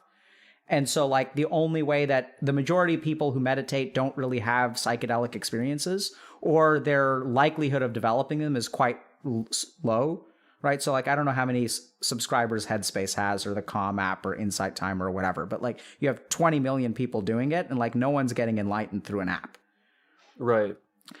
And so if you really want to like get to the higher levels of meditation, it involves esoteric practices, doing some of these buffs, and the esoteric practices can be taught and are like more, it's not that they're more dangerous. It's just that they're more powerful. So, nuclear fission is like both more dangerous and far more powerful than like a combustion engine, right? So it's the same way in meditation. Okay, gotcha. So esoteric practices, so if you want to grind endgame content in meditation, it's like esoteric practices, it's doing things like brahmacharya and vegetarianism and sattvic diet kind of stuff. And then as you develop states of samadhi, they're like even more advanced things that you can clear. And just the Okay. best example of that is Siddhi, which people don't, people, generally speaking, society does not accept that Siddhis exist, which is Okay. fine. Yeah. So interesting. So yeah, like I think I'm still like level 1 or 2 out of 60 on meditation, so I'll probably focus on that first. Yep. Maybe like have like a side quest of brahmacharya, and then if at some point I'll consider like, a diet of vegetarian or whatever. I won't worry about that now, but it's just Yeah. good to So like know the information. Yeah. yeah, so that's kind of my point. I'm in a sense glad. I mean, if you want to go for it, by all means, go for it, right? Because Yeah. even Yeah. if you're at level 2, you just like in an MMO, like you can get a 30% buff, and you'll perform at level 6 or level 8 or whatever. Like even if you're level 2, so you can do it early, and that's why people will decide. That's why my first question is like, what do you want? Because if your goal is actually like you want to understand the nature of the universe and things like that, like then I'd say by all means, like go hard and be the Yeah. brahmachad that you were meant to be. Yeah. We actually, But what's funny too is we actually have some, like you mentioned, like the, what's it called, cities or yeah, the, yeah, like we actually have a couple of gods in our server. Like there's some people who they talk about like how like they've unlocked like godlike powers or whatever and stuff, and like it was a whole meme for a while. They kind of like backed off of it, but that's just what that reminded me of. yeah. So one of the key things about Siddhi is that talking about developing a Siddhi is one of the biggest missteps you can make when it comes to Siddhi. So there's even like guidance about managing Siddhis and stuff like that. And the moment that you communicate the development of a Siddhi to someone else, it's the biggest pitfall.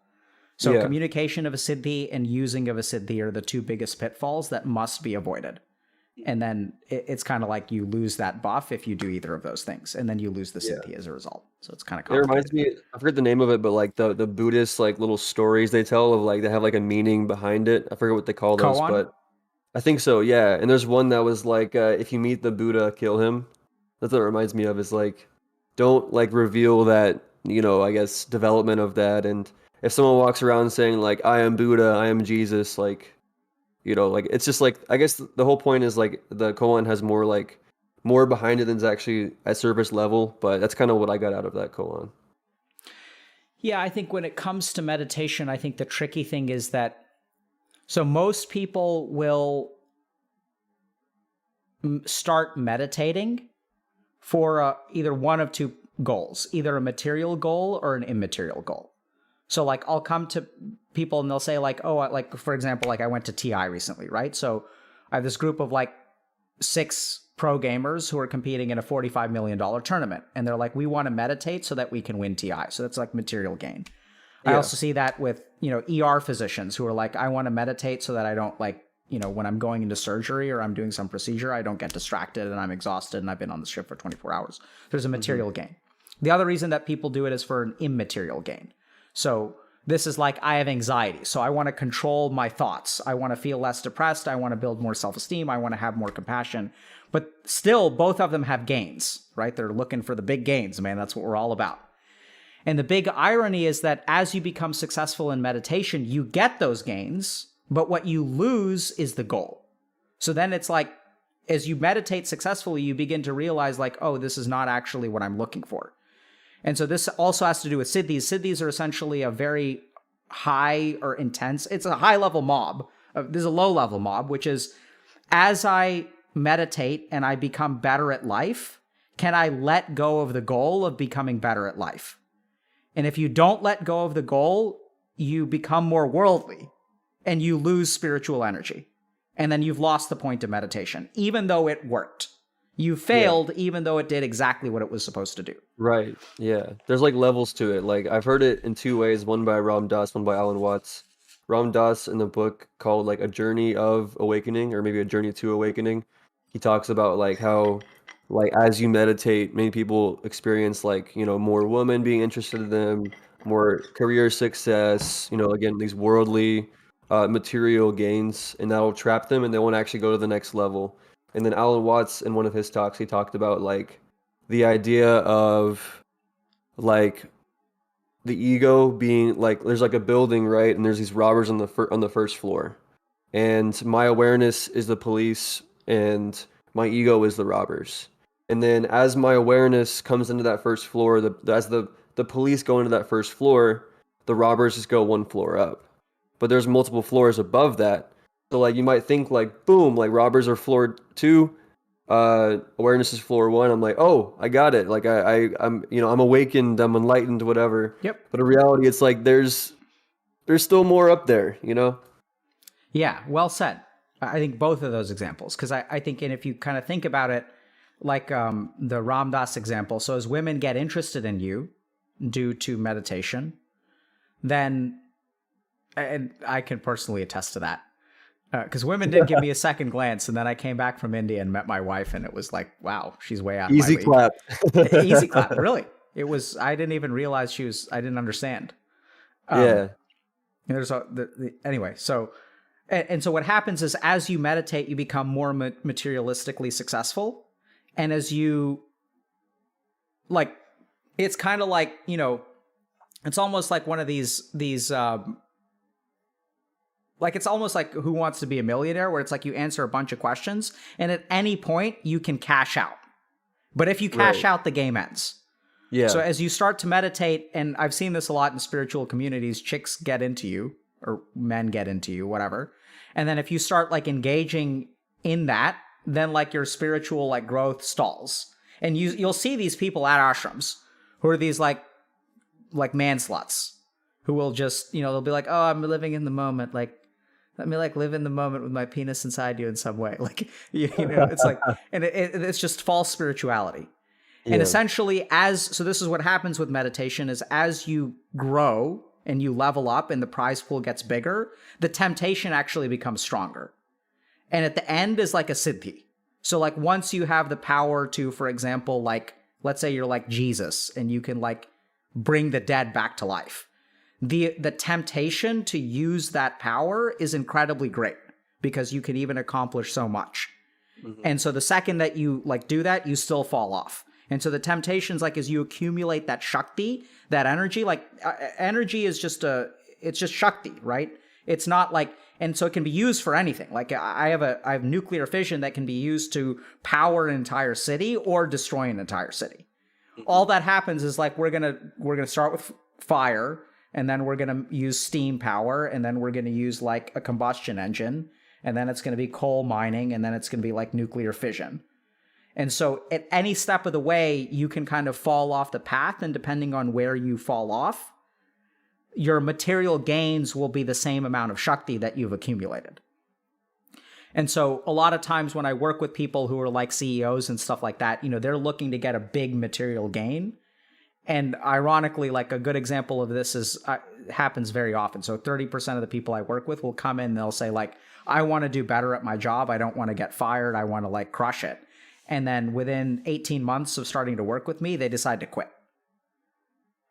And so it's like that which you thought you wanted, which we have found together, that which you have, you now choose to give up, which is like really what the spiritual path is.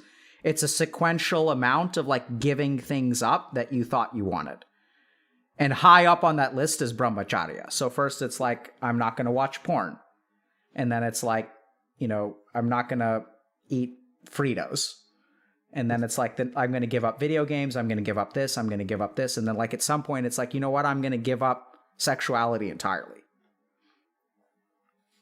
Okay, that makes sense. Yeah. And also like, as far as like people like wanting to meditate, like whatever brings them to it is less important than like where it actually takes them, because like it's like almost like the whole idea of like synchronicity and stuff where things kind of lead to things are meant to happen and lead to whatever else. And it just aligns, So who knows like why things happen, etc. But they do, and then that's how it works out for different people. Yeah, I mean, so I think that's where you are. Yeah.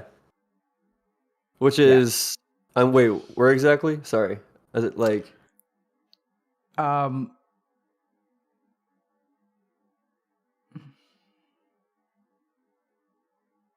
I'm debating about how to answer this and whether I should answer it. If you don't want to, it's okay. I'll figure it out if not, but yeah. So here's what I'd say, Moon. I'd say that you came to this path out of one reason, but that's not the reason you're on this path. Okay, fair enough. I mean, I can say more if you want to, but I don't I think that. am curious, but I also like if you don't want to say more, if you feel like better not to, then don't. Well, I mean, I think it's like we started this discussion about NoFap, right? But that's not where it ended. Yeah, that's true. That's very And true. so I'm almost seeing within your karma like that trend Yeah. where like you have Okay. a very interesting, how you get to here and where you go from here. You're kind of like coming in off of like a side road onto a main road. And the Yeah. interesting thing is you can continue going east west, which is the way that the side road runs, Hmm. or you could change direction to north south. Right. Yeah. That makes sense. Yeah, I definitely have seen that theme in like my past, and like for example, like I did have like a very near death experience one time where like things happened and I actually got hit by a car on the highway, and I survived that, and that's part of like what actually got me into spirituality in a way because um like I was like that's not coincidence. Again, like synchronicity type thing. I was like that like I didn't just like survive, like I didn't get hit just barely by like a mirror of a car on the highway like for no reason, So like also it's part of why when you ask me like what do I want out of this, it's part of why I was like kind of like wherever the path goes because I don't want to like put my ego and control into it and like I want this and like let's say I end up, I want a beautiful partner or whatever, whatever. Say I say that, and then oh, I get this beautiful partner, and then boom, like I cash out on the millionaire, whatever it's called, How to Make a Millionaire, and then that's why I'm kind of like I want to just go wherever it goes, and like really like I guess maybe have the path of spirituality rather than the path of like the normal like American like household and kids type thing. Yeah, so when you answer like that, and that's the same answer I was thinking about when I made the statement, that's what tells me that you're turning your rudder towards north instead of east south, east west, right? Because most people who meditate, they come to me and they say like, I want to meditate for this goal. And what you're saying is, I'm not meditating for a goal. I'm just going to meditate and I'm going to see where it goes. And Yeah. that tends to be the people who follow the current run north south, and the Hmm. people who swim run east west. Yeah. Yeah, the big thing I need to work on now is really having that discipline of like actually like following this path. Because again, like I said, like I'll let myself, play games, whatever else, be distracted rather than going on this actual path. And I remember whenever I was 16, speaking of the 16 again, I remember I went into a float tank, and I remember I have this note still on my phone. It says, "Don't let your mind be distracted." That was one of my first like spiritual experiences without any like substance because you go into those float tanks. If chat doesn't know or if you don't know, it's like pitch black, no sound. There's so much salt in the water you float, and it's warm enough as your body you don't feel it. And after like you're in there for an hour, and like time doesn't exist. Like it's psychedelic, but like obviously there's no drugs involved. So I remember doing that and like writing down, don't let your mind be distracted. So I still have to work on that, I guess 6 years later. Yeah, so let me ask you a question. Is working on your discipline going, do you understand the north, south, east, west analogy? Yeah, like Okay. it's almost like east west is cashing in, whereas north south is like going north is like going towards that like I guess going further with the meditation. Yeah, so let's rephrase slightly, okay? Okay. So north, south is being carried. East, west is going, It's being carried. right? So like Okay. that's the big difference. It's like Yeah. actually cuz like okay, I said what do you want? And you're like Mhm. I actually don't want. I'm content to Yeah. be carried. So when Okay. you say I need to work on discipline, Hmm. is that going east west or north south? That's going east west. Very good.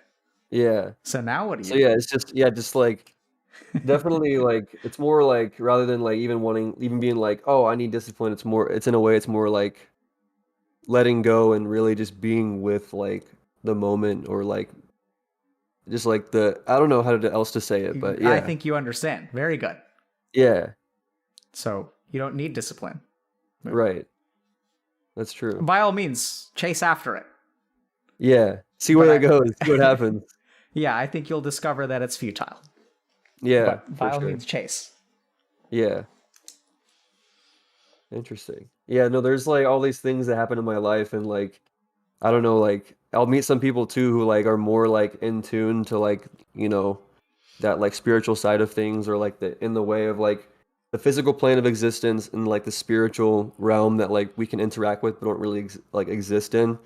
I bet people who are more like in tune to that spiritual realm of things, and it's always like fascinating to like, you know, talk to them and see what they have to say. Like the gentleman I talked to like a month ago or so, he like he has schizophrenia, and he was talking about how like, you know, in Eastern cultures how schizophrenia is like they're like the shamans of the tribe or whatever, you know, or like they're the ones who are like who they people go to for guidance, whereas like here it's like, oh, like you're crazy, put you in a crazy house, you know, whatever. So it's interesting to talk to people who really like experience that, Mm, understand that side of things, yeah. rather than being in this like physical realm.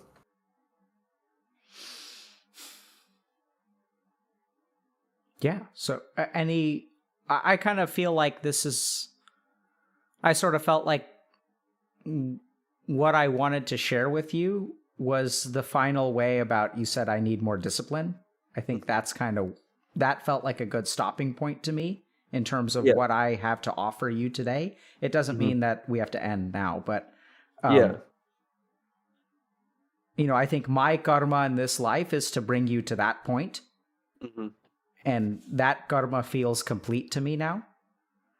At the same time, I'm happy to answer questions if you have, and I imagine I have to give you, if not anyone else, a specific meditation practice of some kind.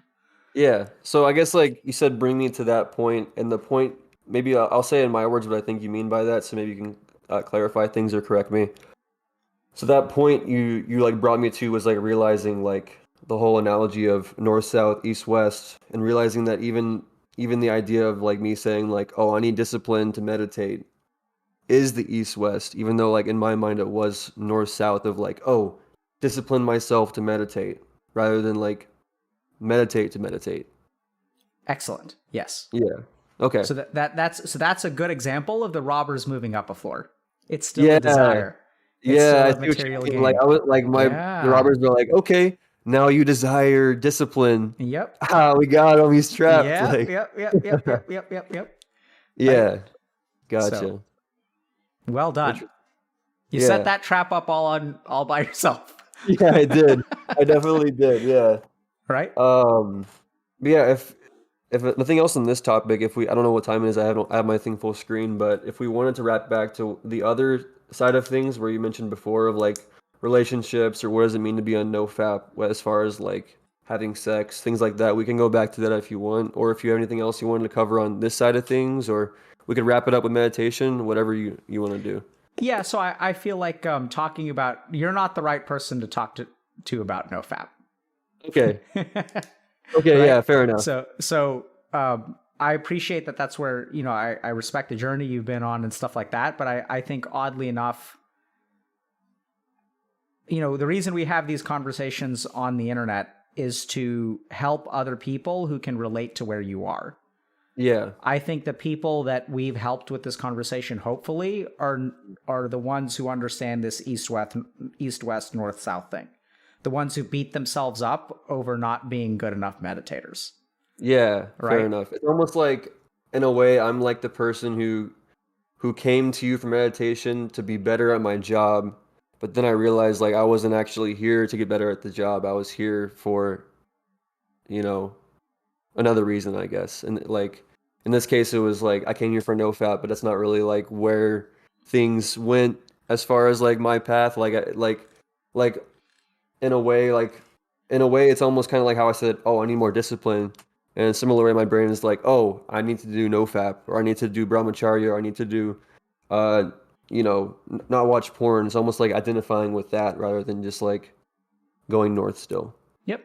So I think our conversation is a good analogy for where you need to go, which Yeah. is where life takes you, Hmm. right? So I do have, or so it sounds like you have some experience with meditation. Yes. A little bit. So Like I meditated.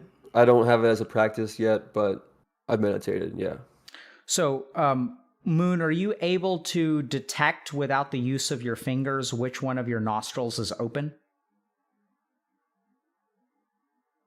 think it's my left. You can tell? Just Yeah, like I just breathed out. I felt like it was my left side. Is what I felt okay. like. So let me just think about. I'm going to teach you a svara practice. I'm just trying to think about which one.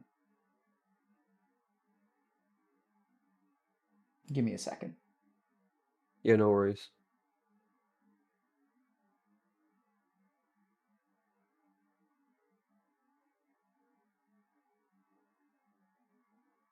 So I'll give you a choice. Actually, hold on. Let me think about this. Do I even want to give you a choice?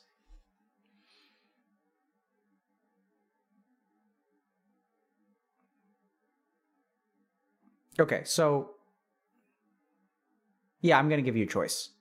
Okay. Do you want a practice that will be a foundation for future practices, or do you want a practice that will aid you on, will help you with the current step that you're on?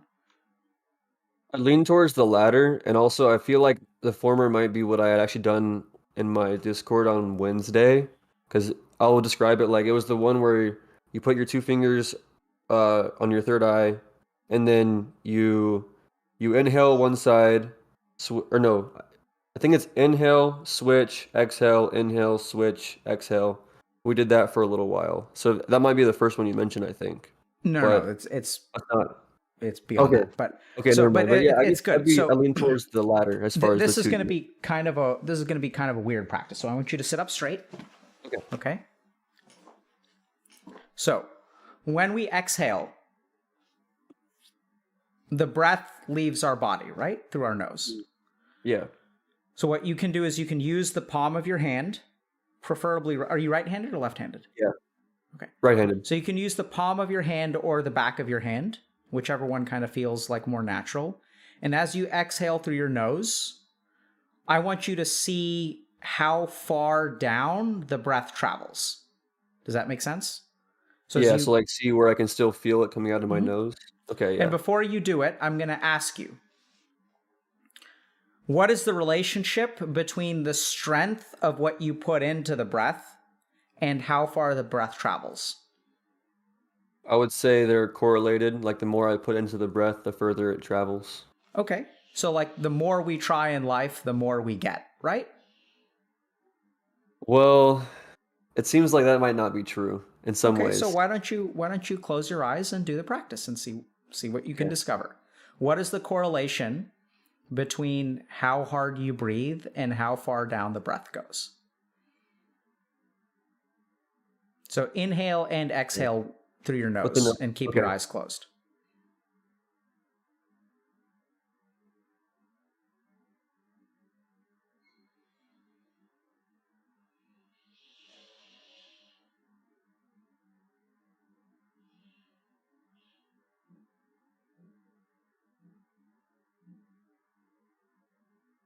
Okay, I think I see what you mean by that.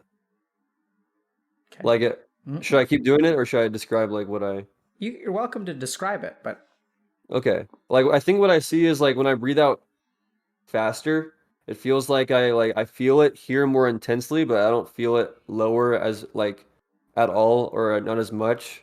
But if I breathe out like more like slowly, it feels like it gradually goes down, but I can feel it lower. interesting.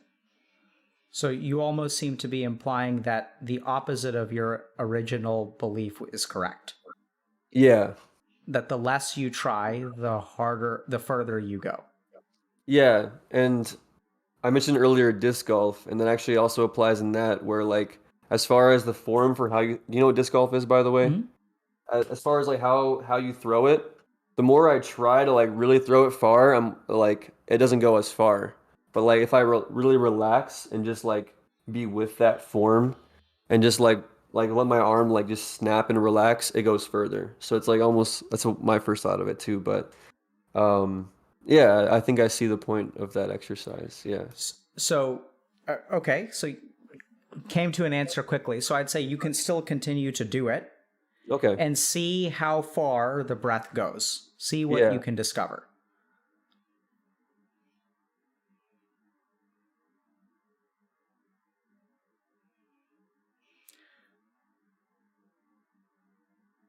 So I'd say like, let's give other people a chance to practice. We'll practice for like a minute or two, okay? Let's practice for 2 minutes. Okay, sounds good.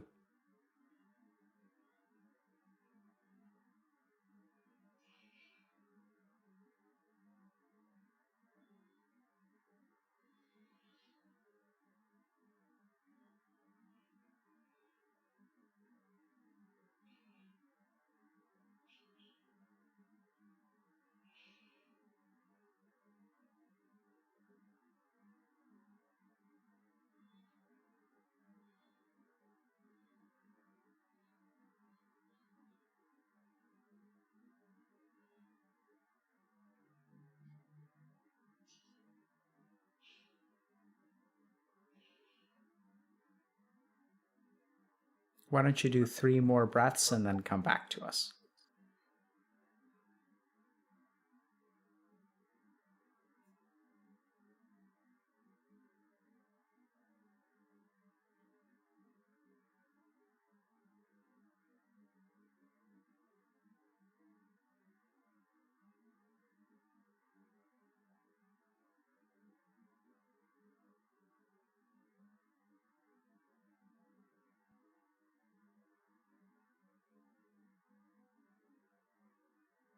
Okay. So now I'll share with you. So this is one of the rare cases we're going to share with you what chat has discovered. Okay. So a lot of people in chat. Has your conclusion changed, by the way? I feel like I might have jumped to the conclusion.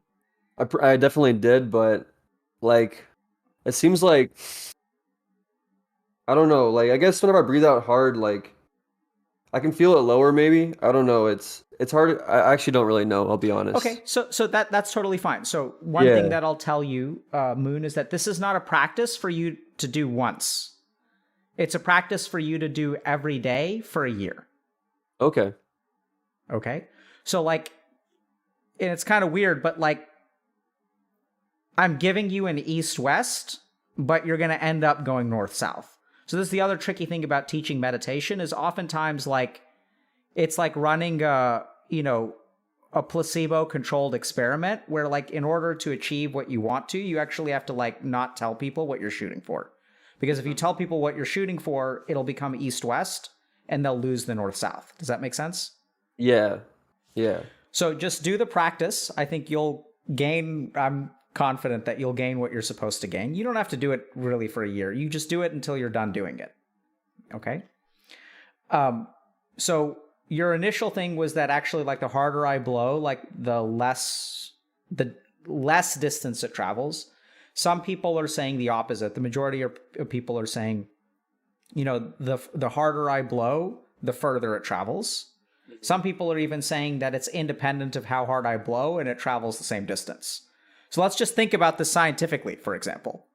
Yeah. Like, do you think the principles of physics change depending on who the person is? No, probably not. So how do we understand that we're getting 3 separate answers for such a simple thing?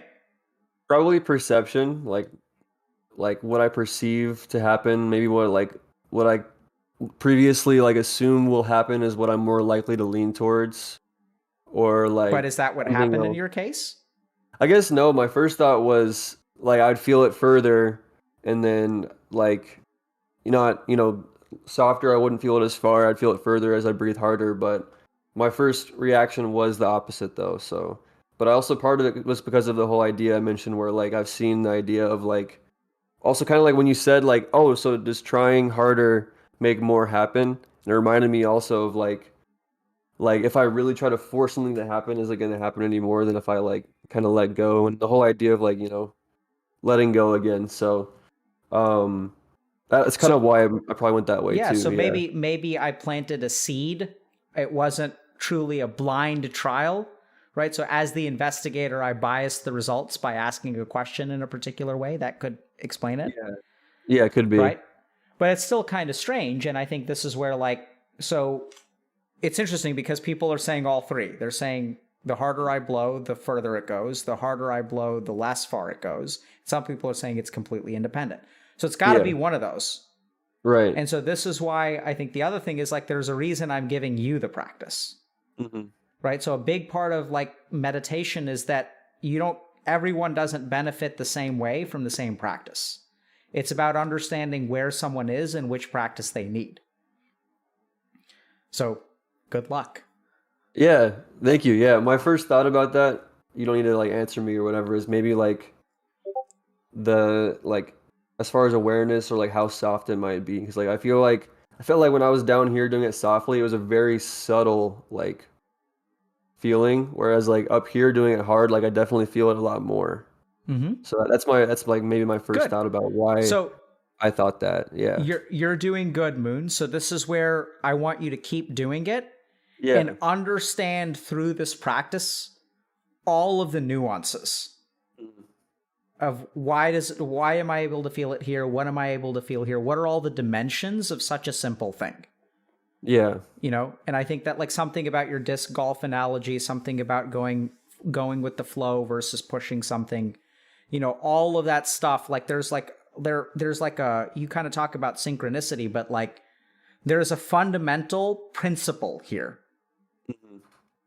about karma, about shakti, about the relationship between stuff. And if you do this practice for a long time, you will like sort of, the best way I can describe it is like, you will understand like one of the basic equations of like how the universe works. And so my experience of meditation has been that through doing these practices in a very, very specific way, like you begin to like understand like fundamental things, which you can explain, right? So like you can logically kind of talk about, but to get that level of understanding, like you can explain to someone that if you throw a frisbee really hard, it's not going to go far. But to understand that principle and to be able to act in accordance with that principle requires like an internal level of understanding that goes beyond logic or information. And that's the real goal of meditation. Right. Kind of like a koan in a way, right? Like you're like you provide this way to meditate without saying like the actual particular meaning of it. Because like it's same with the koan, like I could say like if you meet the Buddha, kill him. But like it's more of like the point is to ponder that story or idea than like to actually like be like, oh yeah, and the reason I said that is because boom. So yeah, I'll definitely practice that meditation and see maybe where it leads me. We'll see. Yeah. Thanks a lot, Moon. For sure. Thanks so much. Take care, man. You too. Bye-bye. Alrighty, chat.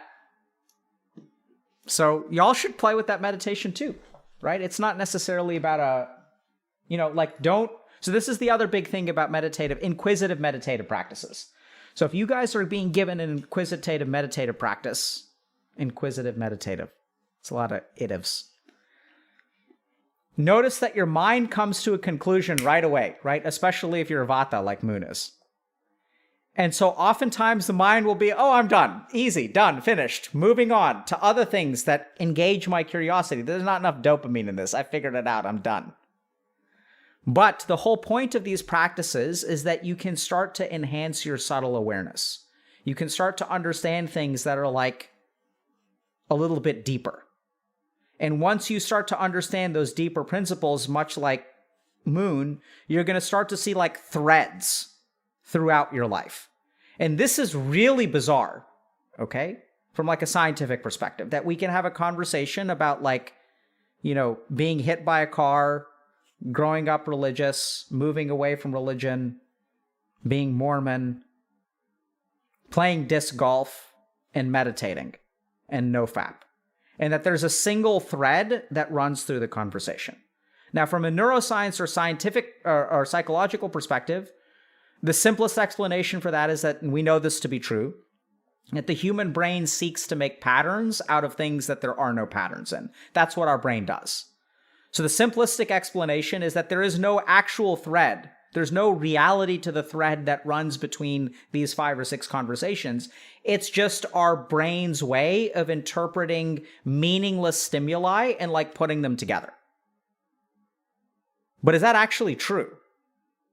And this is what I encourage y'all to do. So this is the big thing about meditating and koan study, is that you can use logic to come up with an answer, but what the yogis will say and what the Eastern monks will say is that that is not actually the reality, that the logic of it is not the reality of the thing.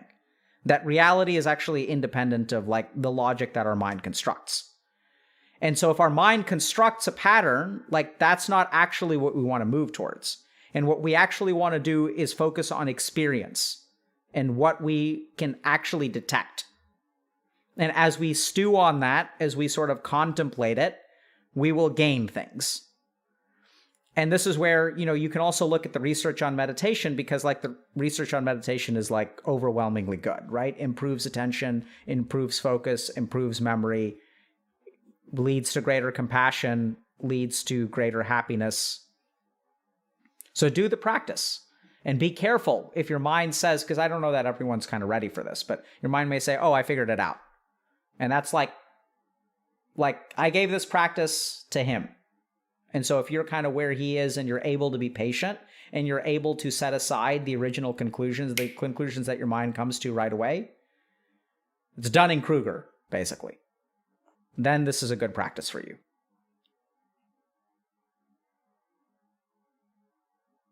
What is the practice called again? It is a Svara Yoga practice, but I don't know that it has a name. I guess the length of the breath. How far down does the breath go? I guess that's what I would call it.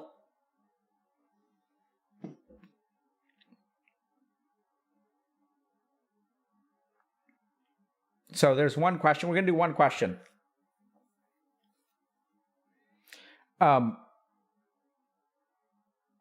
So one question is, how can one manage to being in a loving romantic relationship and spiritual growth? So the two are completely independent. Like spiritual growth. So let's put it this way. You can be in a loving romantic relationship and not spiritually grow. You can be in a loving romantic relationship and spiritually grow. Right? Because there are people who have spiritual growth with loving relationships and people who have spiritual growth without loving relationships. Spiritual growth, so a relationship is about your interaction with another human being. Spiritual growth is about you in relation to yourself. So if anything, I think that a true spiritual growth enhances your loving and romantic relationships. And that the people who are spiritually bereft are the ones that tend to have the most toxic relationships. So oftentimes, spiritual growth just sort of makes you better at everything. But it's hard, right? Because we have all these how can I say this? Like external perceptions of spirituality and the lack of relationship, right? We think that like, oh, since monks are celibate, like you can't do that, but actually you can. Oh God, date a spiritual guru. I would not recommend that.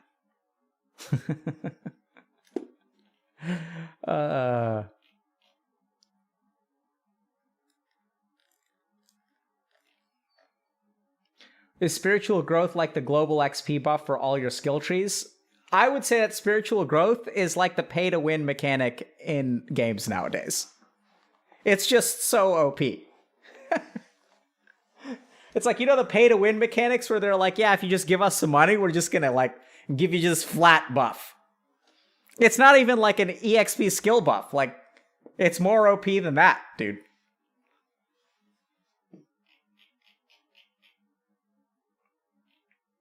Yeah, so fasting has a lot of positive benefits for spirituality. So I think fasting is it can be another way to buff things, right?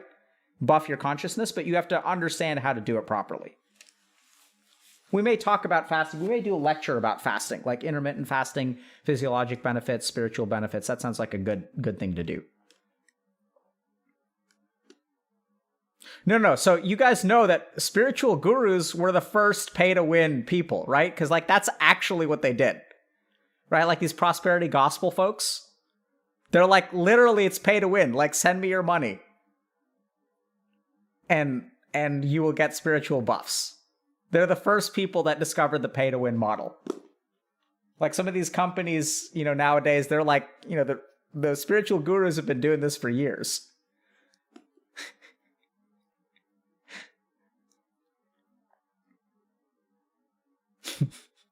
All right, so who are we rating, chat? Millennia. Yeah, sure.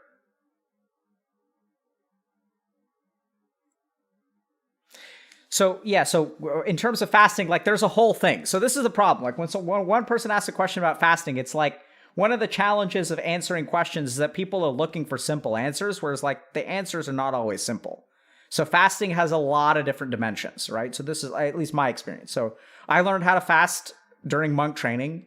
And then like I learned about diabetes and endocrinology in medical school. And then like even things like one of the researchers at McLean Hospital where I trained was using ketogenic diets to treat epilepsy, right? So then there's like basic endocrinology and information on fasting. And then there's like the frontier of like wellness / pseudoscience, may be real science, may not be real science. Like intermittent fasting and extreme diets are good examples of this, where they tend to be like a little bit ahead of science, actually. Because, you know, no one does a 10-year clinical trial and then like puts out a diet. It's like someone comes out with a diet, patents it, sells it, and then tries to find research for it. So we gotta talk about it in depth.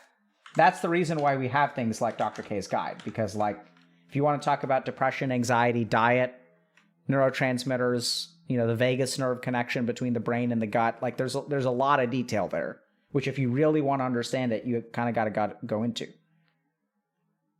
We rating Buddha or NMP, big person?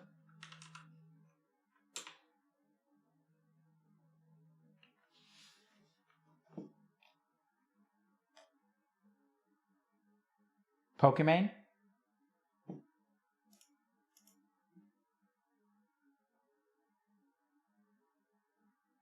Raid Shadow Legends. Okay, people seem to want to raid Pokemon, so we'll raid Poke.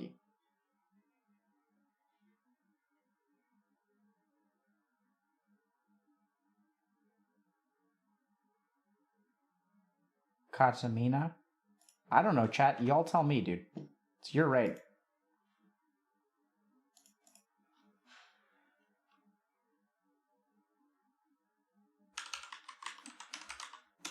Okay, people want Katamina. That's fine. We'll do Katamina. So let's do it. Uncapped subathon. What does that mean? Okay, we're going to raid Katamina. We've never done that before. We raided like Poke last week, dude. Let's raid someone else. Spread the love around, you know? Are you going to play Elden Ring? Hell yeah, I'm going to play Elden Ring. You bet your ass I'm going to play Elden Ring, dude. I got to finish Bloodborne first. Bloodborne is hard, dude. All right, we'll see y'all. So we're not streaming next week. So we'll see you guys. That's why we streamed yesterday, too. We'll see y'all the last week in November, okay? We've got some cool stuff planned. Take care.